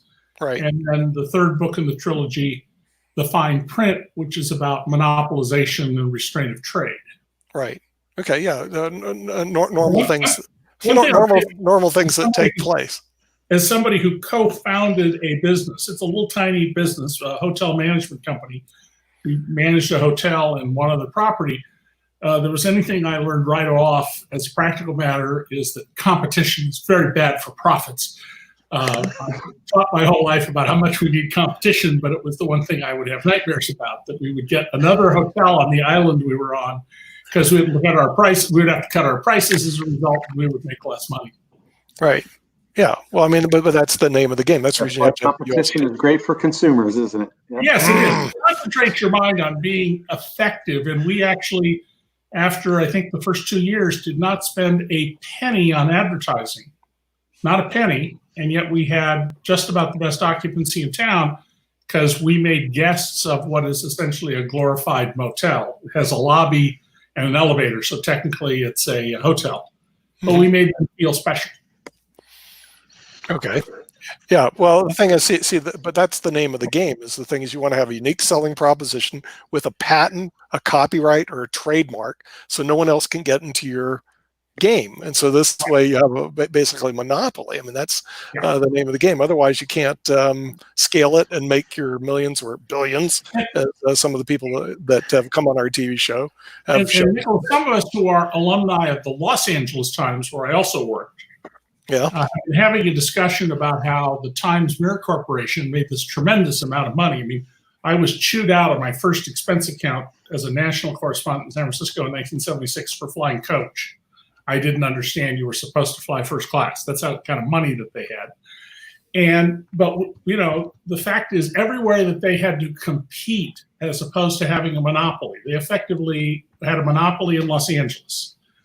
But in Dallas, where they owned the Times Herald, and Denver, where they owned the Post, and other places, they just couldn't make it in a competitive environment. They were an entire company that could do very well. Baltimore, you know, they were a monopoly. But anywhere that they were on their own, where they had to compete with others instead of being on their own, they just couldn't do it. It's fascinating. Somebody should do a Harvard Business School study of it. Mm-hmm. Yeah. Yeah, but the thing is, that industry also has become a real tough one. That news media industry that you were in, you know, print media. I mean, first of all, it's really expensive to produce the print media, and second of all, they're hit and hammered with competition everywhere. So the New York Times, I do know they moved online because we do get it online. But the thing is, aren't those reporters under a lot of that whole organization under a lot of financial stress? No, the Times is a unique proposition. And so you have to sort of separate it, and maybe the Wall Street Journal, because something like 70% of its subscriptions are expense accounted. But for every other newspaper in the country, the fact is you have no product at the beginning of the day. And by 6 o'clock in the morning, you've got to deliver hundreds of thousands of these and deliver them to individual locations. Yeah. And about 35–40% of your total costs are in this mechanical industrial age equipment. It isn't that salaries at the big papers have gone down, it's that the numbers of people have gone down, with the exception of Times, which has more reporters and editors than when I left there 12 years ago. Mm-hmm. But at the Los Angeles Times, for example, that was the same size news staff essentially as the New York Times, had, I think, 24 overseas bureaus, and nobody questioned your expense account. I mean, the crap we got away with was ridiculous. Today, you know, if you asked for permission to take a flight up to San Francisco, you'd probably have to get it cleared through 3 people because there's just no money, because the internet has removed the need for the intermediary.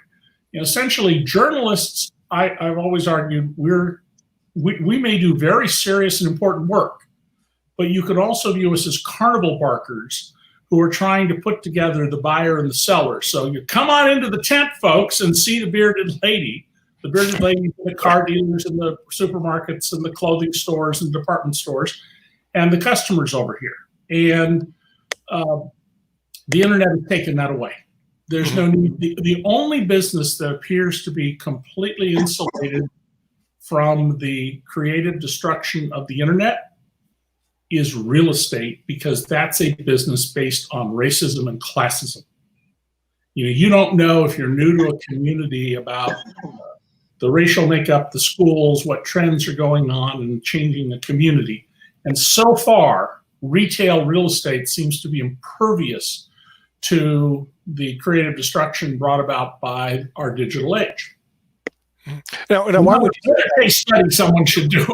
now why would you say that when Zillow and Motivo and all the Redfin have real estate prices, values? I mean, you can. But that isn't what people aren't buying just on price. People are buying a neighborhood they feel comfortable about. I mean, that's part of the racial and economic segregation of America. And you're not going to get that the same way. I mean, have you seen 6% real estate commissions fall nationwide to, say, 4%? Yes. Well, I saw there's a little competition, but it isn't what it's done to travel agents. Oh, travel agents. It still has more licensed real estate agents, not brokers, but agents, than it has houses sold per year. Oh, we do?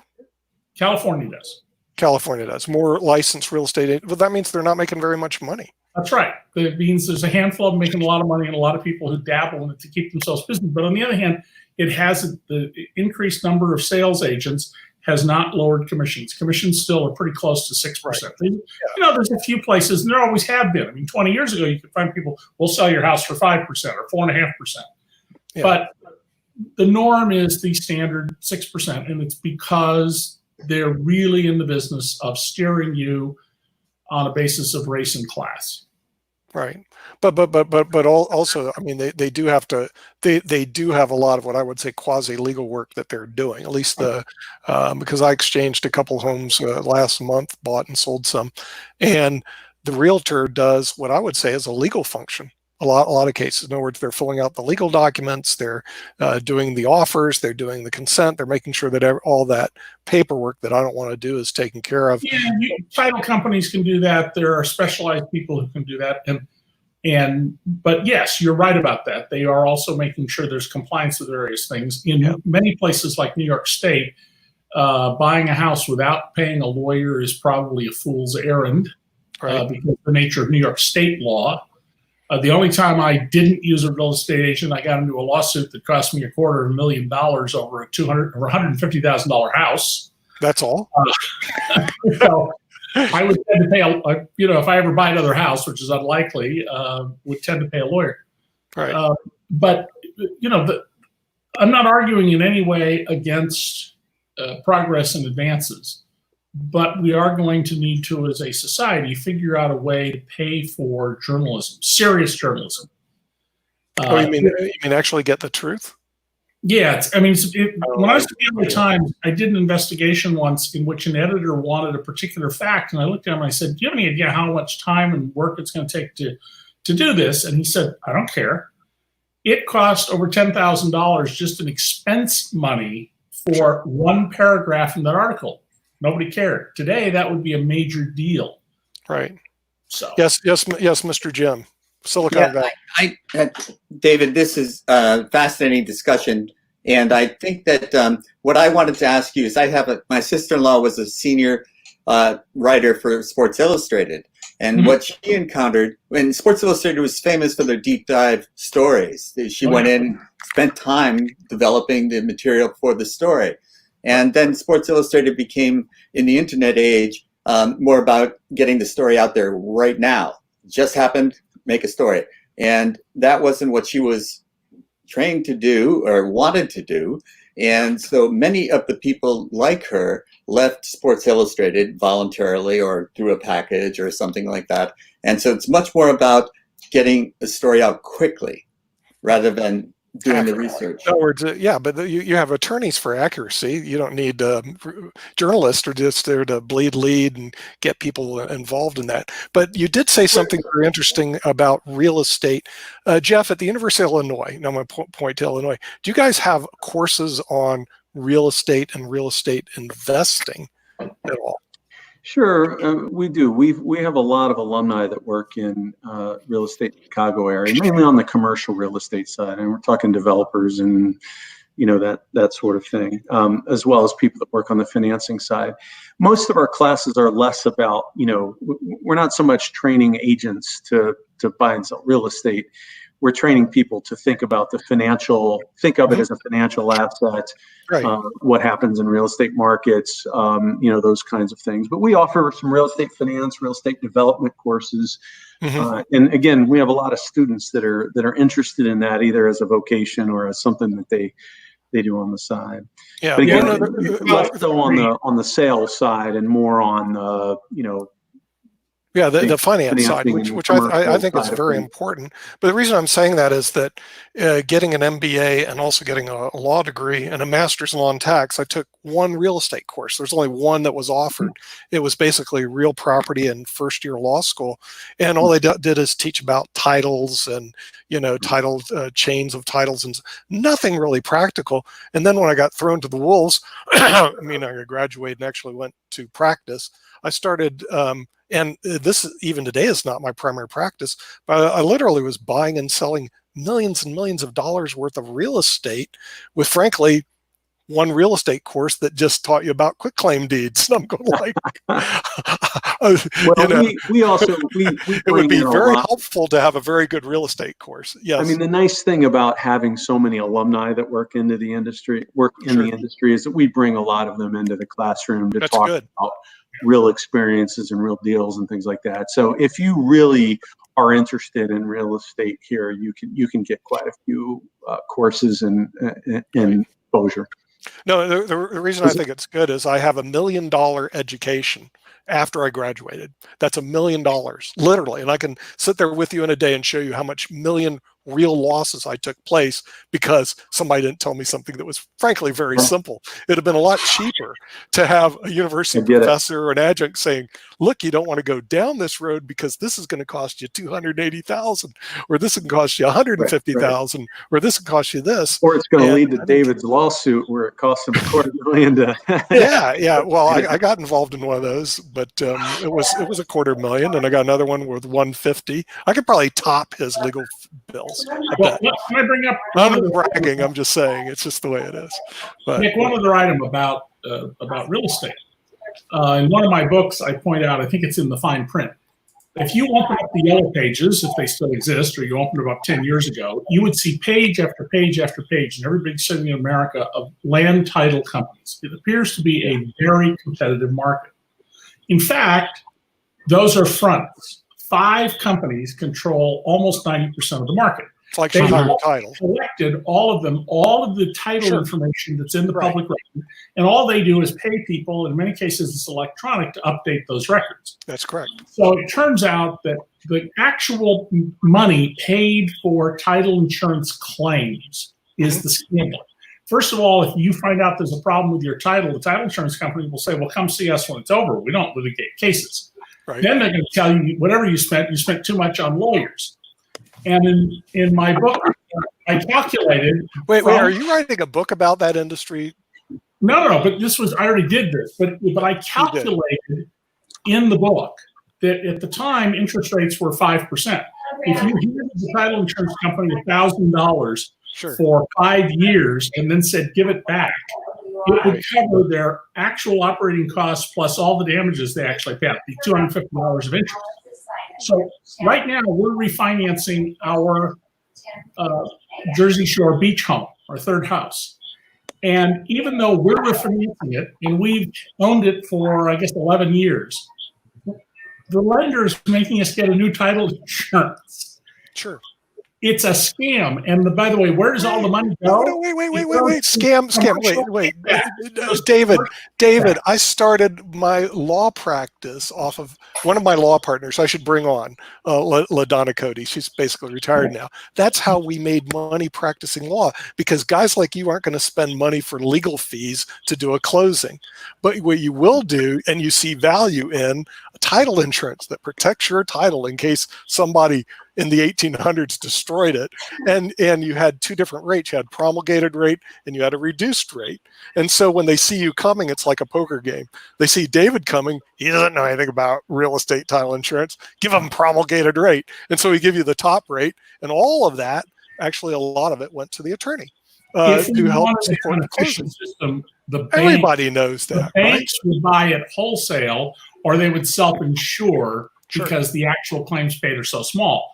And it's Right. one of many, many things we do in our society that introduce inefficiency. And I mean, I refer to this in some of my lectures as the paperwork job creation society. Yeah. Health insurance, title insurance, It supports a basically good legal practice. I mean, lawyers need to look ways to make money, and that is one of the quote secrets. And I totally agree with you about that, because the first thing I did when I bought and sold a couple properties this month, I wanted to beat down the attorney on the title insurance, because what happens is all that is just profit in their hands. I mean, because title insurance, as you're right, there's almost zero claims. Or zero paid claims. There's zero paid claims. And so everything that you paid in title insurance, who got paid? It's the Chicago title. I'm just saying that they were big in the industry back then. I just want to make sure we don't lose one thing Jim Eade said. Sure. About his sister with Sports Illustrated. Sister-in-law. Yeah, sister-in-law. The LA Times was famous for this, for long pieces where reporters had huge amounts of time and wrote these incredible pieces. We in the newsroom used to call it a daily magazine masquerading as a newspaper. And there's still a demand for that. ESPN magazine still has this stuff. But the financial pressures, if you're a manager in a newsroom or you're a bean counter, apart from the newsroom, you're going to look at things and say, wait a minute, this reporter spent an entire year doing one story, and we got other people who write a story twice a week. And the focus shifts to the bean counter's interest in this, in many cases, not to the journalism. The New York Times has been the huge standout contradiction to that, with these incredibly informing long-form pieces, some of them international, that are very expensive, but only because they're in the unique position they are in the whole world compared to everybody else. We lose Nick? You run away from us? No, I'm back. I'm back on. I was just taking a break, and I was thinking of the University of Illinois, another great. By the way, I don't know if you've read David K. Johnson's book, Jeff. It's called Perfectly Legal. He's got another one about Trump, but that's more political. Perfectly Legal brings in. It's a great book written about all these different attorneys. Some of them I met. Like when I was in the Cayman Islands, I met John Matheson personally, who ran the Guardian Bank. And what he did, he literally told me, he goes, well, I'm from Tennessee and your country hates you. And I'm going like, what is he talking about? He goes, you put all your money in the Cayman Islands and you don't have to pay taxes. And I thought, what? How do you do that? Well, we just don't tell anybody. He told me all this. I was at a private conference. We don't tell anybody, and you earn interest on the money, and we invest the money for you. And because we have a secrecy law in the Cayman Islands, no one know it. So he just told me, a tax attorney, to commit what I know to be tax evasion. Pure and simple. But he didn't care. So my wife, who also has a master's in tax from the University of Southern California, we leave the meeting and we're going, now wait a minute, didn't this guy just tell us to do tax evasion, put money in the Cayman Islands, and ignore the tax laws of the United States? I don't think we're going down this direction. It's too scammy for us. So we left. And this is a true story. He came back to the United States because Guardian Bank went under. And the feds, the IRS, chased this guy down. And he was going, how can I get out of jail? He turned around and he gave his mailing list to the Internal Revenue Service. They kept him out of jail. And I'm going like, my name would have been on this list. If I had done what this guy said. So what David did, he writes a book on people. Jonathan Blockmacher, who I do know also, who did a lot of the estate planning for very wealthy individuals. And somehow, I don't know how David got a hold of these people, because the tax community tends to stay away and quiet from, especially if you get in high-end tax shelters. But he just exposed the double Dutch Irish sandwich. And I tell all our clients about, I have one client in that and the rest of them aren't. But a lot of people don't even know what this stuff is. And I'm going, it should be common knowledge. Back where Jim is in Silicon Valley, they use the double Dutch all the time there. Apple, Microsoft, Google. It's sometimes even known as the Google tax shelter. It's a great book if you have a chance to read it. It's called I got Perfectly 14 Legal. people or 15 people prosecuted, not the people you named. The 15 really? people prosecuted, 14 of them were convicted and sent to prison. 4 of them so far have died in prison because really? offer the opportunity to get out, and they'll continue to maintain that they didn't have to pay taxes, and the parole board won't let them go. Yeah, I could give you additional names of people that went to jail. In other words, people I've run into and I call it the high-end tax shelter industry. The higher they go, the more aggressive and smart they are, and they get into trouble. Okay, and they end up in jail. I mean, it's just no kidding. Well, because they should, and good for you, David, for exposing it. Because sometimes they think those are victim of crimes, and they're not, because it raises taxes on all the rest of us, and that sort of thing. Yeah. I'm going to have to run, but it was great to Okay. be back. Thanks again for having me on, and we'll see you. Thanks. And everybody who's listening, go look at the Masters in Science and Management program, University of Illinois, and the MBA program, University of Illinois. It's online, and you can take it worldwide. Thanks, Jeff, for coming, and hope to see you again sometime. Thanks All right, so thank much. you. All Appreciate right, bye-bye. it. Stay safe. Yeah, that book was that book's just a great book, and you could do an update on that. I could give you some names of some other people that Well, kind of no, been the in next book, that. I propose an entirely new 21st century tax system. Our tax system is essentially a Model T Ford. Sure. And Henry Ford, never wanted to update the Model T. He thought it was Well, supposed I think you're going to have an opportunity in this year 2021 to make an impact on that, because we're going to have to do something with the raging deficits and debt, and also things about fiscal responsibility, which is one reason we bring Lynn Shepard in on the dollar store. It is one place to become fiscally responsible. So Lynn, maybe you can tell us a little bit about the update on the dollar store, where you can, to me, it's another great book, Millionaire Next Door by Dr. Tom Stanley. Yeah. So thanks much, Nick. Been a great conversation. I love listening to these conversations, as you well know. And by the way, my graduate education for 2 years at Wharton was a little over $4,000. So I think you overspent. But in any event, maybe that's just my age. So I'm the owner of an online dollar store called family.dollarstore.com. We changed the name of it to make it simpler for people to get on and to buy. We're donating half of our profits to Money Masters PBS, which is the owner of IBM.TV. Thanks, Dan Kitt, for putting up the sign. The banner here. All people have to do is go to the green button, click on the green button, and save dollars. And for signing up to become a customer, a new customer immediately gets $5 in rewards that they can apply to their first purchase, or whenever they want to apply. It doesn't have to be the first purchase. Plus, every purchase they make, there's an additional reward. So Jim has been a purchaser, so is Nick, and so have some other people.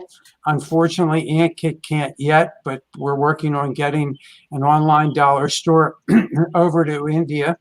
But in any event, just sign up, become a customer, get future discounts. We deliver to your door. All orders over $25 are basically shipped for free. Jim got his in 3 days because we ship from Southern California. I got mine in about 5 days here in Pennsylvania.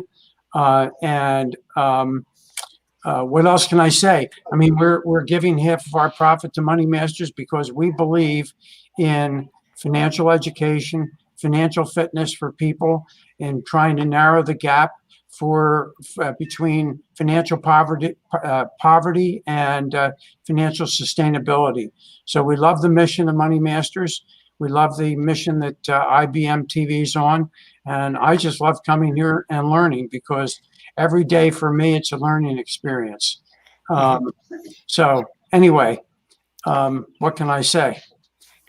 I think I covered it all. Yeah, you did. You did cover it all. What gets me is the thing is you actually give people $5 to sign up, which is usually not the case. Usually you, right, Jim? We just talk about it. Usually they charge you money to sign up. I mean, we don't give the money though. We give it in a discount on a purchase. So it's a little different.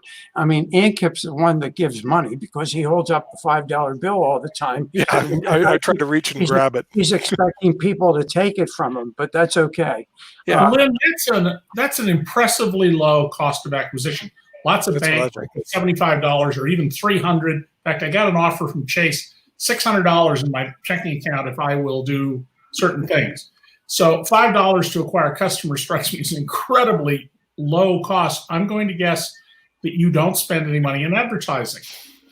No, we don't. And you know, what I do is I talk to friends. I talk about the store here on IBM TV, and people like Jim and Nick and other people, Kimberly, have signed up. They've become customers just by signing up. Why not get a $5 discount on your first purchase? We have things like dust masks. We have certain sanitizers that people can use. The one thing that I'm sure that we're running out of, there's Jim with his dust mask. One thing I think we're running out of is Minion napkins, because that's what Kimberly likes. Kimberly must be mad about that. But we have Nibblies for Nick, because Nick likes to eat Nibblies. But no, I'm all kidding aside. We have over 4,000 items. So pretty much we have stuff there that anybody would want to buy. And did you go out of some earlier retail business you had, or how did this? No. It's just you don't have the time for me to explain to you how I got here, but I can explain it one day. It came through another business that I was involved in that went bankrupt, or just, it didn't go bankrupt, but it just simply didn't happen. But the dollar store was part of it. And a bunch of us, because of what we were involved in, decided we were going to buy online stores. The company's been around for 24 years. It started actually with stores, brick and mortar stores in India. It's been all around the world, and decided to come in the United States using an online model. So there are a number of us that do have stores somewhere in the vicinity right now of 110 to 115. And we all market our stores differently than each other, although we all try and help each other, which is a great thing about it. But you know, it's only one of, and Jim and I are having a conversation later today, and it's only one of about 6 businesses I'm involved in right at the moment. So, and I love talking about real estate because I was in real estate investment for 18 years. So where's your place at the Jersey Shore? Ocean City, New Jersey, which is it's a dry town. You can turn your kids loose. It's one of the best things about it. It's the island immediately south of Atlantic City. Yep, my parents met in Ocean City, New Jersey. Yeah. Okay. I grew up in Ocean City, New Jersey. My kids grew up in Ocean City, New Jersey. So we're, in fact, if I could put my backgrounds on here, which I haven't learned how to do, I would have a background from 9th Street on the boardwalk where the Music Pier is. Okay. Sure. So where's your house? What 7th at 7th and West. 7th and West. Okay. It's a house that's actually in what is now zoned commercial, but right. Yeah. And the you know, it's a very nice place to live. Although one of my 8 children went to high school there, and number 4 and number 5 did. And number 4 always says, "What's the difference between Ocean City and yogurt?" Yogurt has culture. Yogurt has what? Culture. Okay. Yogurt has culture. I'm going to steal that without giving you credit. Well, that's not totally true, since they do give concerts at the music hall. Yes, yeah, they do. But I remember my mailman telling me when we lived there from summer of '88 till the summer of '91. He one day handed me my mail and he said, "You know, you're the only person I've ever delivered mail to who gets this thing called the New York Review of Books." Oh, wow. So interesting. So you live in Rochester and you commute to Syracuse right now? one day a week when we're teaching. So I was going to say 30 days a year if it's all year, 14 if it's one semester. yeah, that's about a 90-mile trip, if I recall, or maybe 81 miles. 81 miles. Yeah, my son went to RIT, so so I know Rochester reasonably well. Yeah, well, RIT has really come up in the world. It is now the 11th largest private school. It is producing an enormous number of highly talented electronic game makers. Wow. And it has led to a number of e-businesses here in Rochester, which, you know, from about 1855 to 1975, Rochester was, to the industrial era, Silicon Valley, Seattle, and Route 128 all wrapped into one, and it's faded away. There's a new book, well, it's been out for about 4 months, by 2 MIT professors about how to revive the American economy, and they believe that involves going back to the 50s and 60s policy of paying businesses to develop science and apply science in various ways to the society. And they say the -- place in America to revive the American economy is Rochester. And interesting. Part of the reason for that. Interesting. There's would be an interesting study. My son was there in the late 80s and early 90s. He was in the photography school. And, and you think of Kodak being located there, and Xerox and everybody. So when they were in the photography school working with photography equipment, it was all Japanese. And what was interesting was, the question was, why are you using Japanese? Because I remember asking the dean there, why are you using Japanese equipment when Kodak is right here? And the answer was, because the Japanese companies are giving it to us, okay? And Kodak wants us to pay for the equipment. And of course, when the students came out of school, I know you got it, Jim. When the students came out of school, what did they use? They used the Japanese equipment. They didn't use Kodak's equipment. So then Kodak would get all annoyed, and they would call the dean and maybe the president of the school and say, we want you to use our equipment. Fine, give it to us. No, we're not going to give it to us.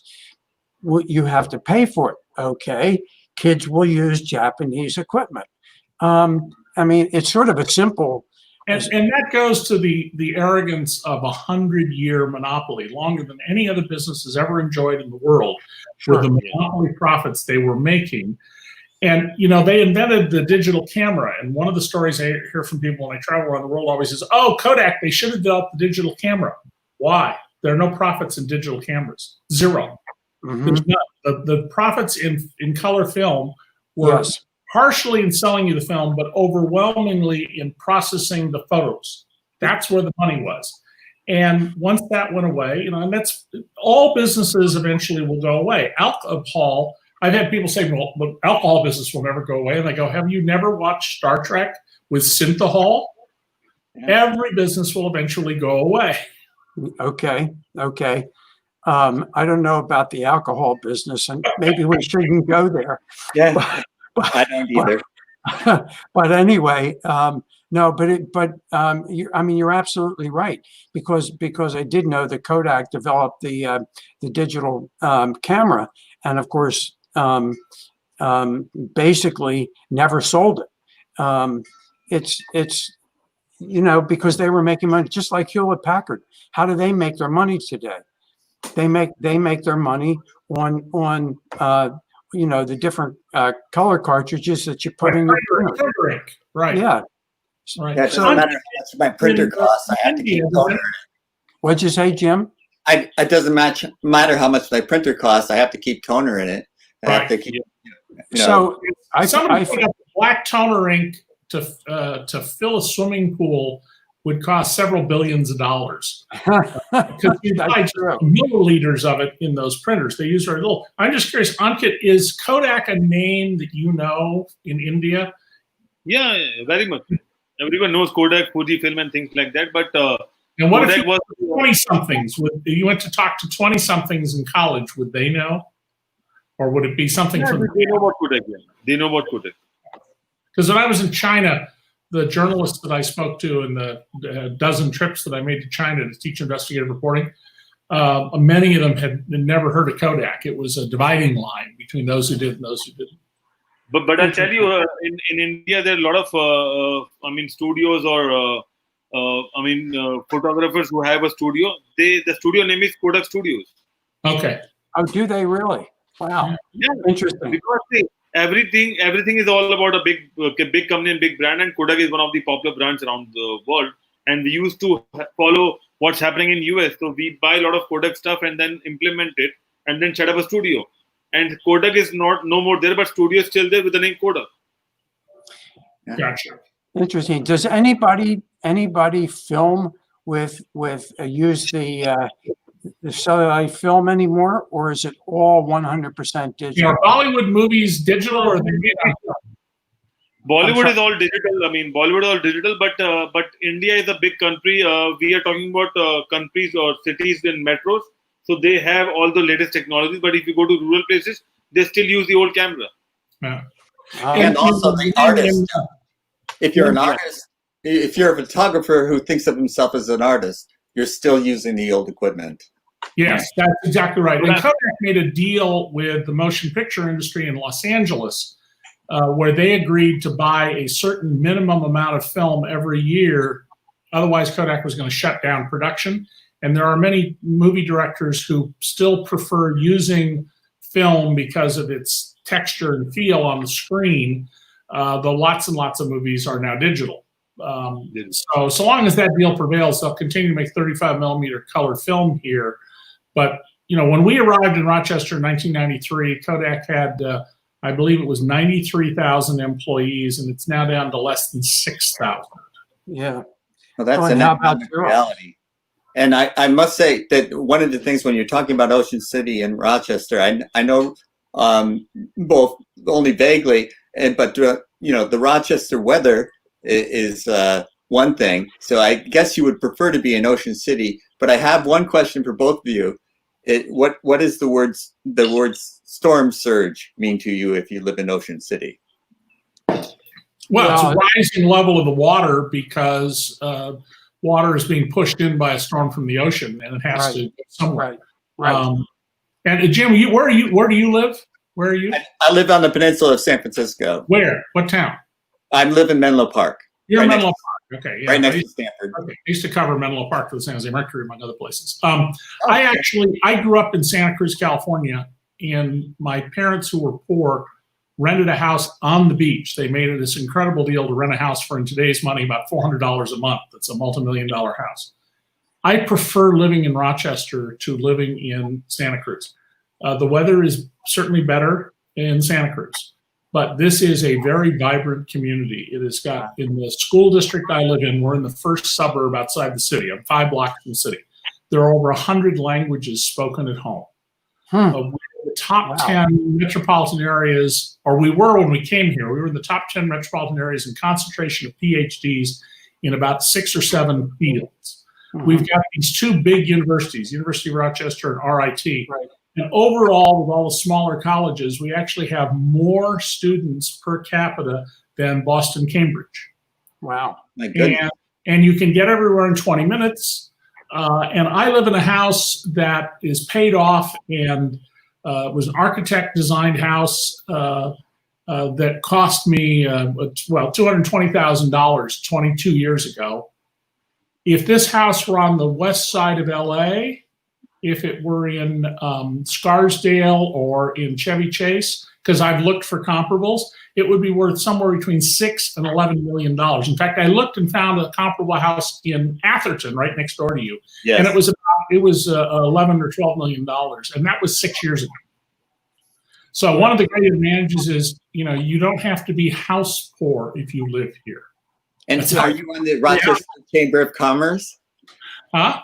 Are you in the Rochester Chamber of Commerce? Because you are selling it. My wife's one of the biggest deals here in town. But here, Jim, let me say this.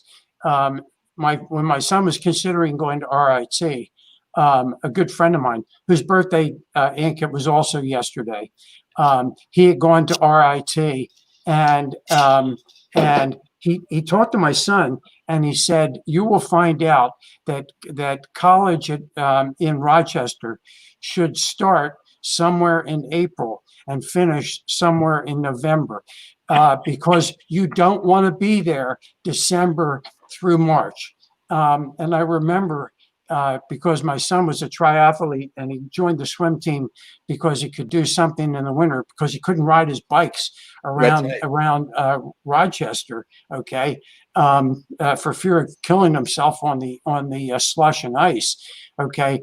So we went up there, and I said to myself, I want him to join the soccer team or something that plays in the fall or something in the spring, because I'm never coming back up here in the winter time. It is actually not at all. It's not at all bad. Essentially, we are 10 degrees cooler than New York City all the time. So in the summer we're cooler, in the winter we're cooler. The snow melts. I go out and ride my bike in the middle of the winter around the neighborhood. I mean, it really isn't nearly as bad as you think. I mean, we do, in fact, get about 100 inches of snow a year, but it's not like it sits here all winter. It's not like being in, say, Truckee or Reno, where the snow just doesn't go away. Right. It melts. We have a new snowfall. It's very pretty. And this is a very tree-rich place. One of the things about Ocean City I didn't like was there are no trees. It's a barrier island, and the wind just whips them to death. Well, David, I live out here now, and I grew up. You know where Williams College is? Oh, absolutely. Yeah, I lived next door to it. So basically, I would say we lived in Massachusetts, but it's more accurate to say we lived in Vermont. And I would say cross country and track guy, and you could train for cross country, but you really had trouble training for track season because it was miserable to run any type of distance running. Until March, sometime in March. And that's when track season started. But skiing easily reached in where Williams is in the Berkshires.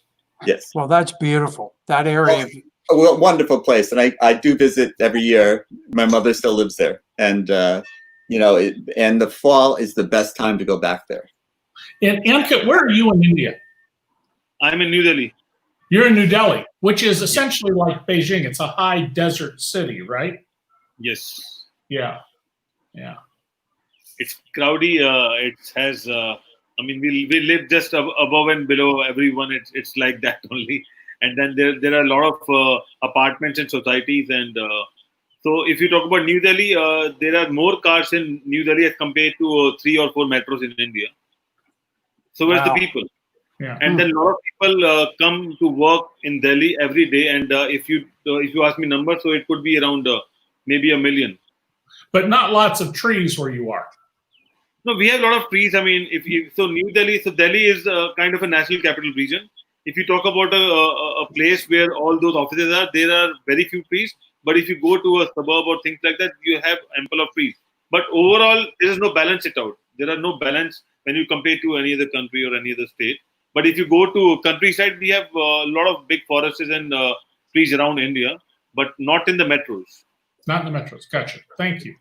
Well, you're shot in for Rochester. I'm going to go from Menlo Park because we can drive to the ocean or we can drive to the mountains, and it's very whatever you like, you can find it here. Yeah, no, San Mateo County is full of wonderful places to live. It has wonderful weather, and the only real detriment is the 101 freeway and the 280 get gridlocked a lot.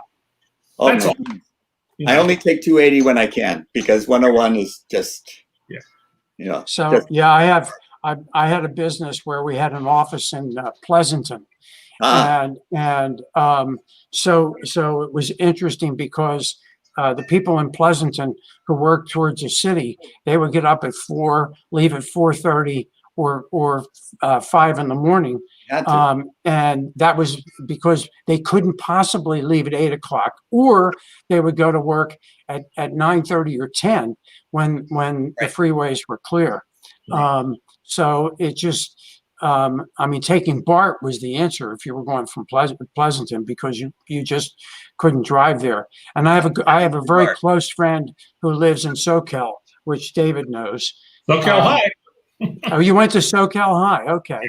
Yeah. Okay. Well, he was a high school classmate of mine here in the Philadelphia area, but he lives there now. So anyway, I'm going to have to unfortunately jump off. I've got a 2:00 call. But aneway, Thank you for joining us, man. Thank you. David, nice talking to you. The Family Dollar Store. Go to family.dollarstore.com. We give half the money to Money Masters, which we think is a wonderful mission, and become a customer. We deliver to your house, even in Rochester. Now, my daughter lives across the lake from you in Toronto, and we can't get stuff through Border Patrol. Yeah. So, unfortunately, but yeah, my daughter also lives in Toronto, is a lawyer there, and now a Canadian citizen. Yeah. And it's a wonderful city, but it's probably worse living there in the wintertime than it is in Rochester, because all the winds blow north across the lake. So, you know, as they say, the wind in the winter is your enemy, and the wind in the summer is your friend. So, anyway, all right. see you next week. Yeah. Thank you. Namaste. God bless. Thank you. Take care. Ankit, I was going to bring up something because we're supposed to be doing economics here that we reported at DC Report. And it is about this tremendous explosion in the amount of cash, where the way Congress passed this law in the US to help companies, and the way the Trump administration then bailed out the money, what they really created was a massive marketing program for the big banks to tighten their hold and their relationship with their biggest customers. You know, the fastest previous to this time recorded growth in cash in our society was 21%, and I think that was in '79. It was 42% increase in M1, the most basic measure of money. 42% was the growth rate for a month, 90 days. And the bank balances have come down a little bit, but bank and money market fund balances are still at an unbelievably high level. And yet we have all these small businesses that are going to go out of business because they were lightly capitalized and the government programs were not focused on them. And the result of this, I'm very concerned coming out of it, and it's going to be a major political issue that will ripen in 2021 or maybe 2022, is further concentration of the economy. So just as after the too big to fail bank idea came along, the 6 biggest banks expanded their share of total banking in this country, when in fact thousands of executives should have gone to prison. And the Obama administration made this decision not to prosecute anybody because they wanted economic recovery first and foremost. I think it was a terrible mistake, but it was a political decision. It wasn't a corrupt decision. Now, with the way we've concentrated all this cash, we're going to see an enormous increase, hi Kimberly, in the share of total business going to larger firms. And one of the worst parts of this was allowing companies to claim that were big companies that were little ones. So Marriott, run by a billionaire Mormon family, went in and said, oh, every hotel is a separate business, which legally it is, but they're all under the same umbrella and should not have been counted as having less than 500 employees. Whereas my little enterprise, I went to apply literally a few minutes after the window opened for a PPP loan for DC Report. And before I could log in, they flapped up a message saying, we're full, we aren't taking applications. This was just scandalous what went on here. And there's going to have to be some kind of reckoning about this. And maybe, hopefully, in my view, we will revive antitrust theory. And that is the idea that if there's too much concentration among a handful of players and they have market power, they can raise prices at will regardless of market conditions, that we will break up these firms so that we have more firms and more competition. I mean, why do we only have 4 big accounting firms? Or why don't we have 10 or 20 in an economy this size? Thank you for bringing that up. I agree. I mean, I'll tell you, it's the same thing happening in India as well. Whenever there's a stimulus, it's only for big companies, and also poorly people, they get some share of it. So people in between, they never get anything in the past, and this time also there is no stimulus for us. And then government said that we are giving you a stimulus, apply for a loan, and the loan percentage in India is generally 12%, 9 to 12%. So they said that we'll give you at 8%. Wow. There is no business. There is no business. There is no rotation. Why someone will take a loan at this point of time? So this problem is a capitalist problem happening around the world. I think it's not about US. It's about everywhere. I was talking to someone in Singapore, UK. The government is paying a lot of their salary payrolls. So government said we'll pay 75% of the payroll, 25% will be bear by the company. So that could be a logical decision, but otherwise, I mean, it's a difficult scenario around the world. So well, that was the stimulus package provided with 75-25, and if you knew how to read, I read that to you, Ankit. If you knew how to read it, you knew how to get around the 75 and make it 100%. But you had to decide that you were not going to use any of the money for any of your operations. All the money was going to go towards a payroll only. So, and David, I'll add one more thing. My brother works for Marriott. Yes, I know that. Yeah, in Maryland, he's at headquarters. So they laid off all the employees. Yeah, even though they got money. Everyone is gone. There is no person to clean the hotel chest bill. That's what he told me. And now when it comes to come back to economy, now they're looking to hire more people, but they lose trust with the employees because they're not ready to pay the whatever gaps they have in between. And there's a lot of things going on. But I think Marriott is a brand, so I think they can overcome. They might have a lot of stimulus funds and things like that. So, but the scenario is that people with big cash, they are sitting happy and they are buying a lot of purchases, doing a lot of things right now. You can see the stock market around the world. Everything is on rise. Right. And I would tell you this: I was in court today, and there was no police officers in the courtroom. Yeah. No, not one bailiff, not a clerk of court, not a what do you call it? The person who does the reporting, the court reporter. Wow. Judge. That's it. Judge. Yeah. And everyone's wearing masks.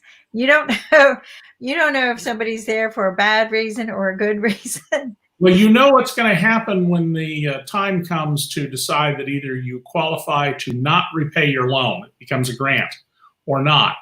Lobbyists will be all over Capitol Hill in Washington saying, well, no one could possibly have done what the rules said. So we really need to get relief from this. And if that happens, then it's just a welfare program for the rich. Well, and that's what it became, because the Marriott, even though the money was supposed to go to PPP and they furloughed everybody, the Marriott got PPP. All the big like you said, all the big corporations, just like in other countries, all the big corporations received the funding. I applied and got a confirmation number, David. I was in before they closed and didn't get it. They changed the rules. They came back with new rules.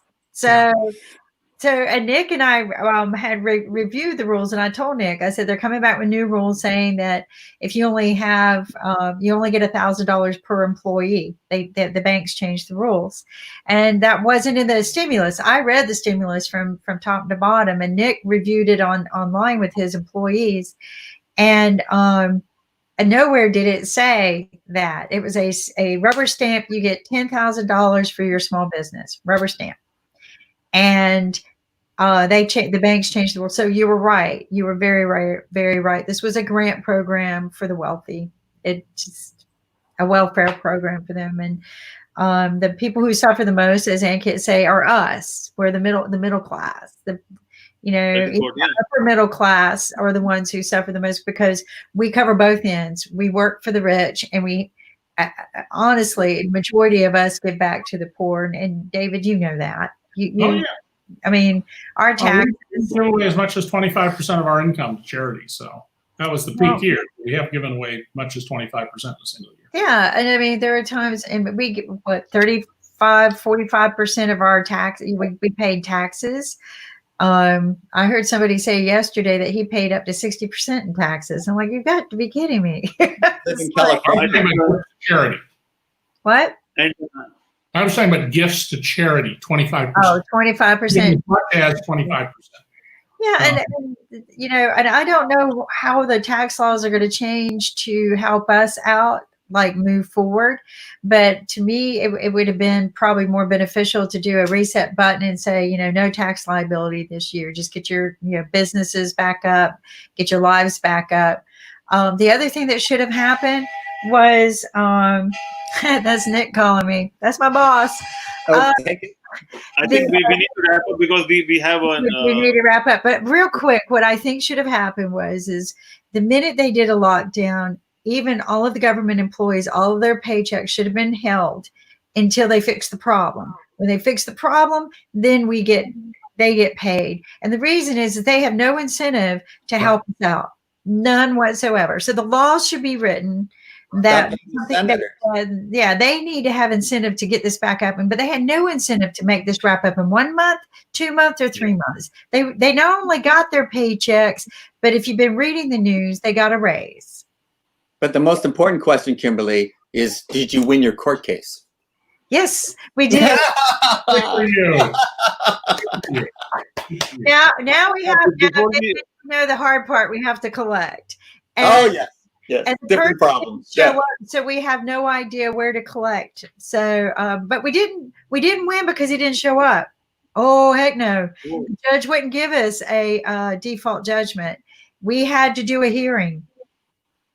And he made us wait 30 minutes just in case the person was late.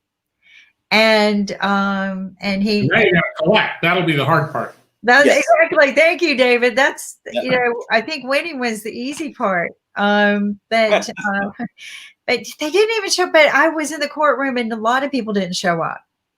A lot of people, and oh my gosh, I don't know if Nick shared with you, but a lot of landlords evicting tenants. A lot. The case should not be going on. Is insane. But the judge continued every one of those to June 23rd. So all of those have been. So then everybody was angry. Listen to this. Everybody was angry because they had to pay an outrageous parking fee. And the parking fees have gone from, like what I used to pay maybe $5 for 3 hours has gone to $16 for 3 hours. And when I was standing there paying, I go, oh my gosh, what happened? They go, well, it's to pay for all the damage was done to downtown Raleigh and for all the boarded up windows. So we're having to pay for all the argument for parking a mile away and having a nice 20-minute stroll.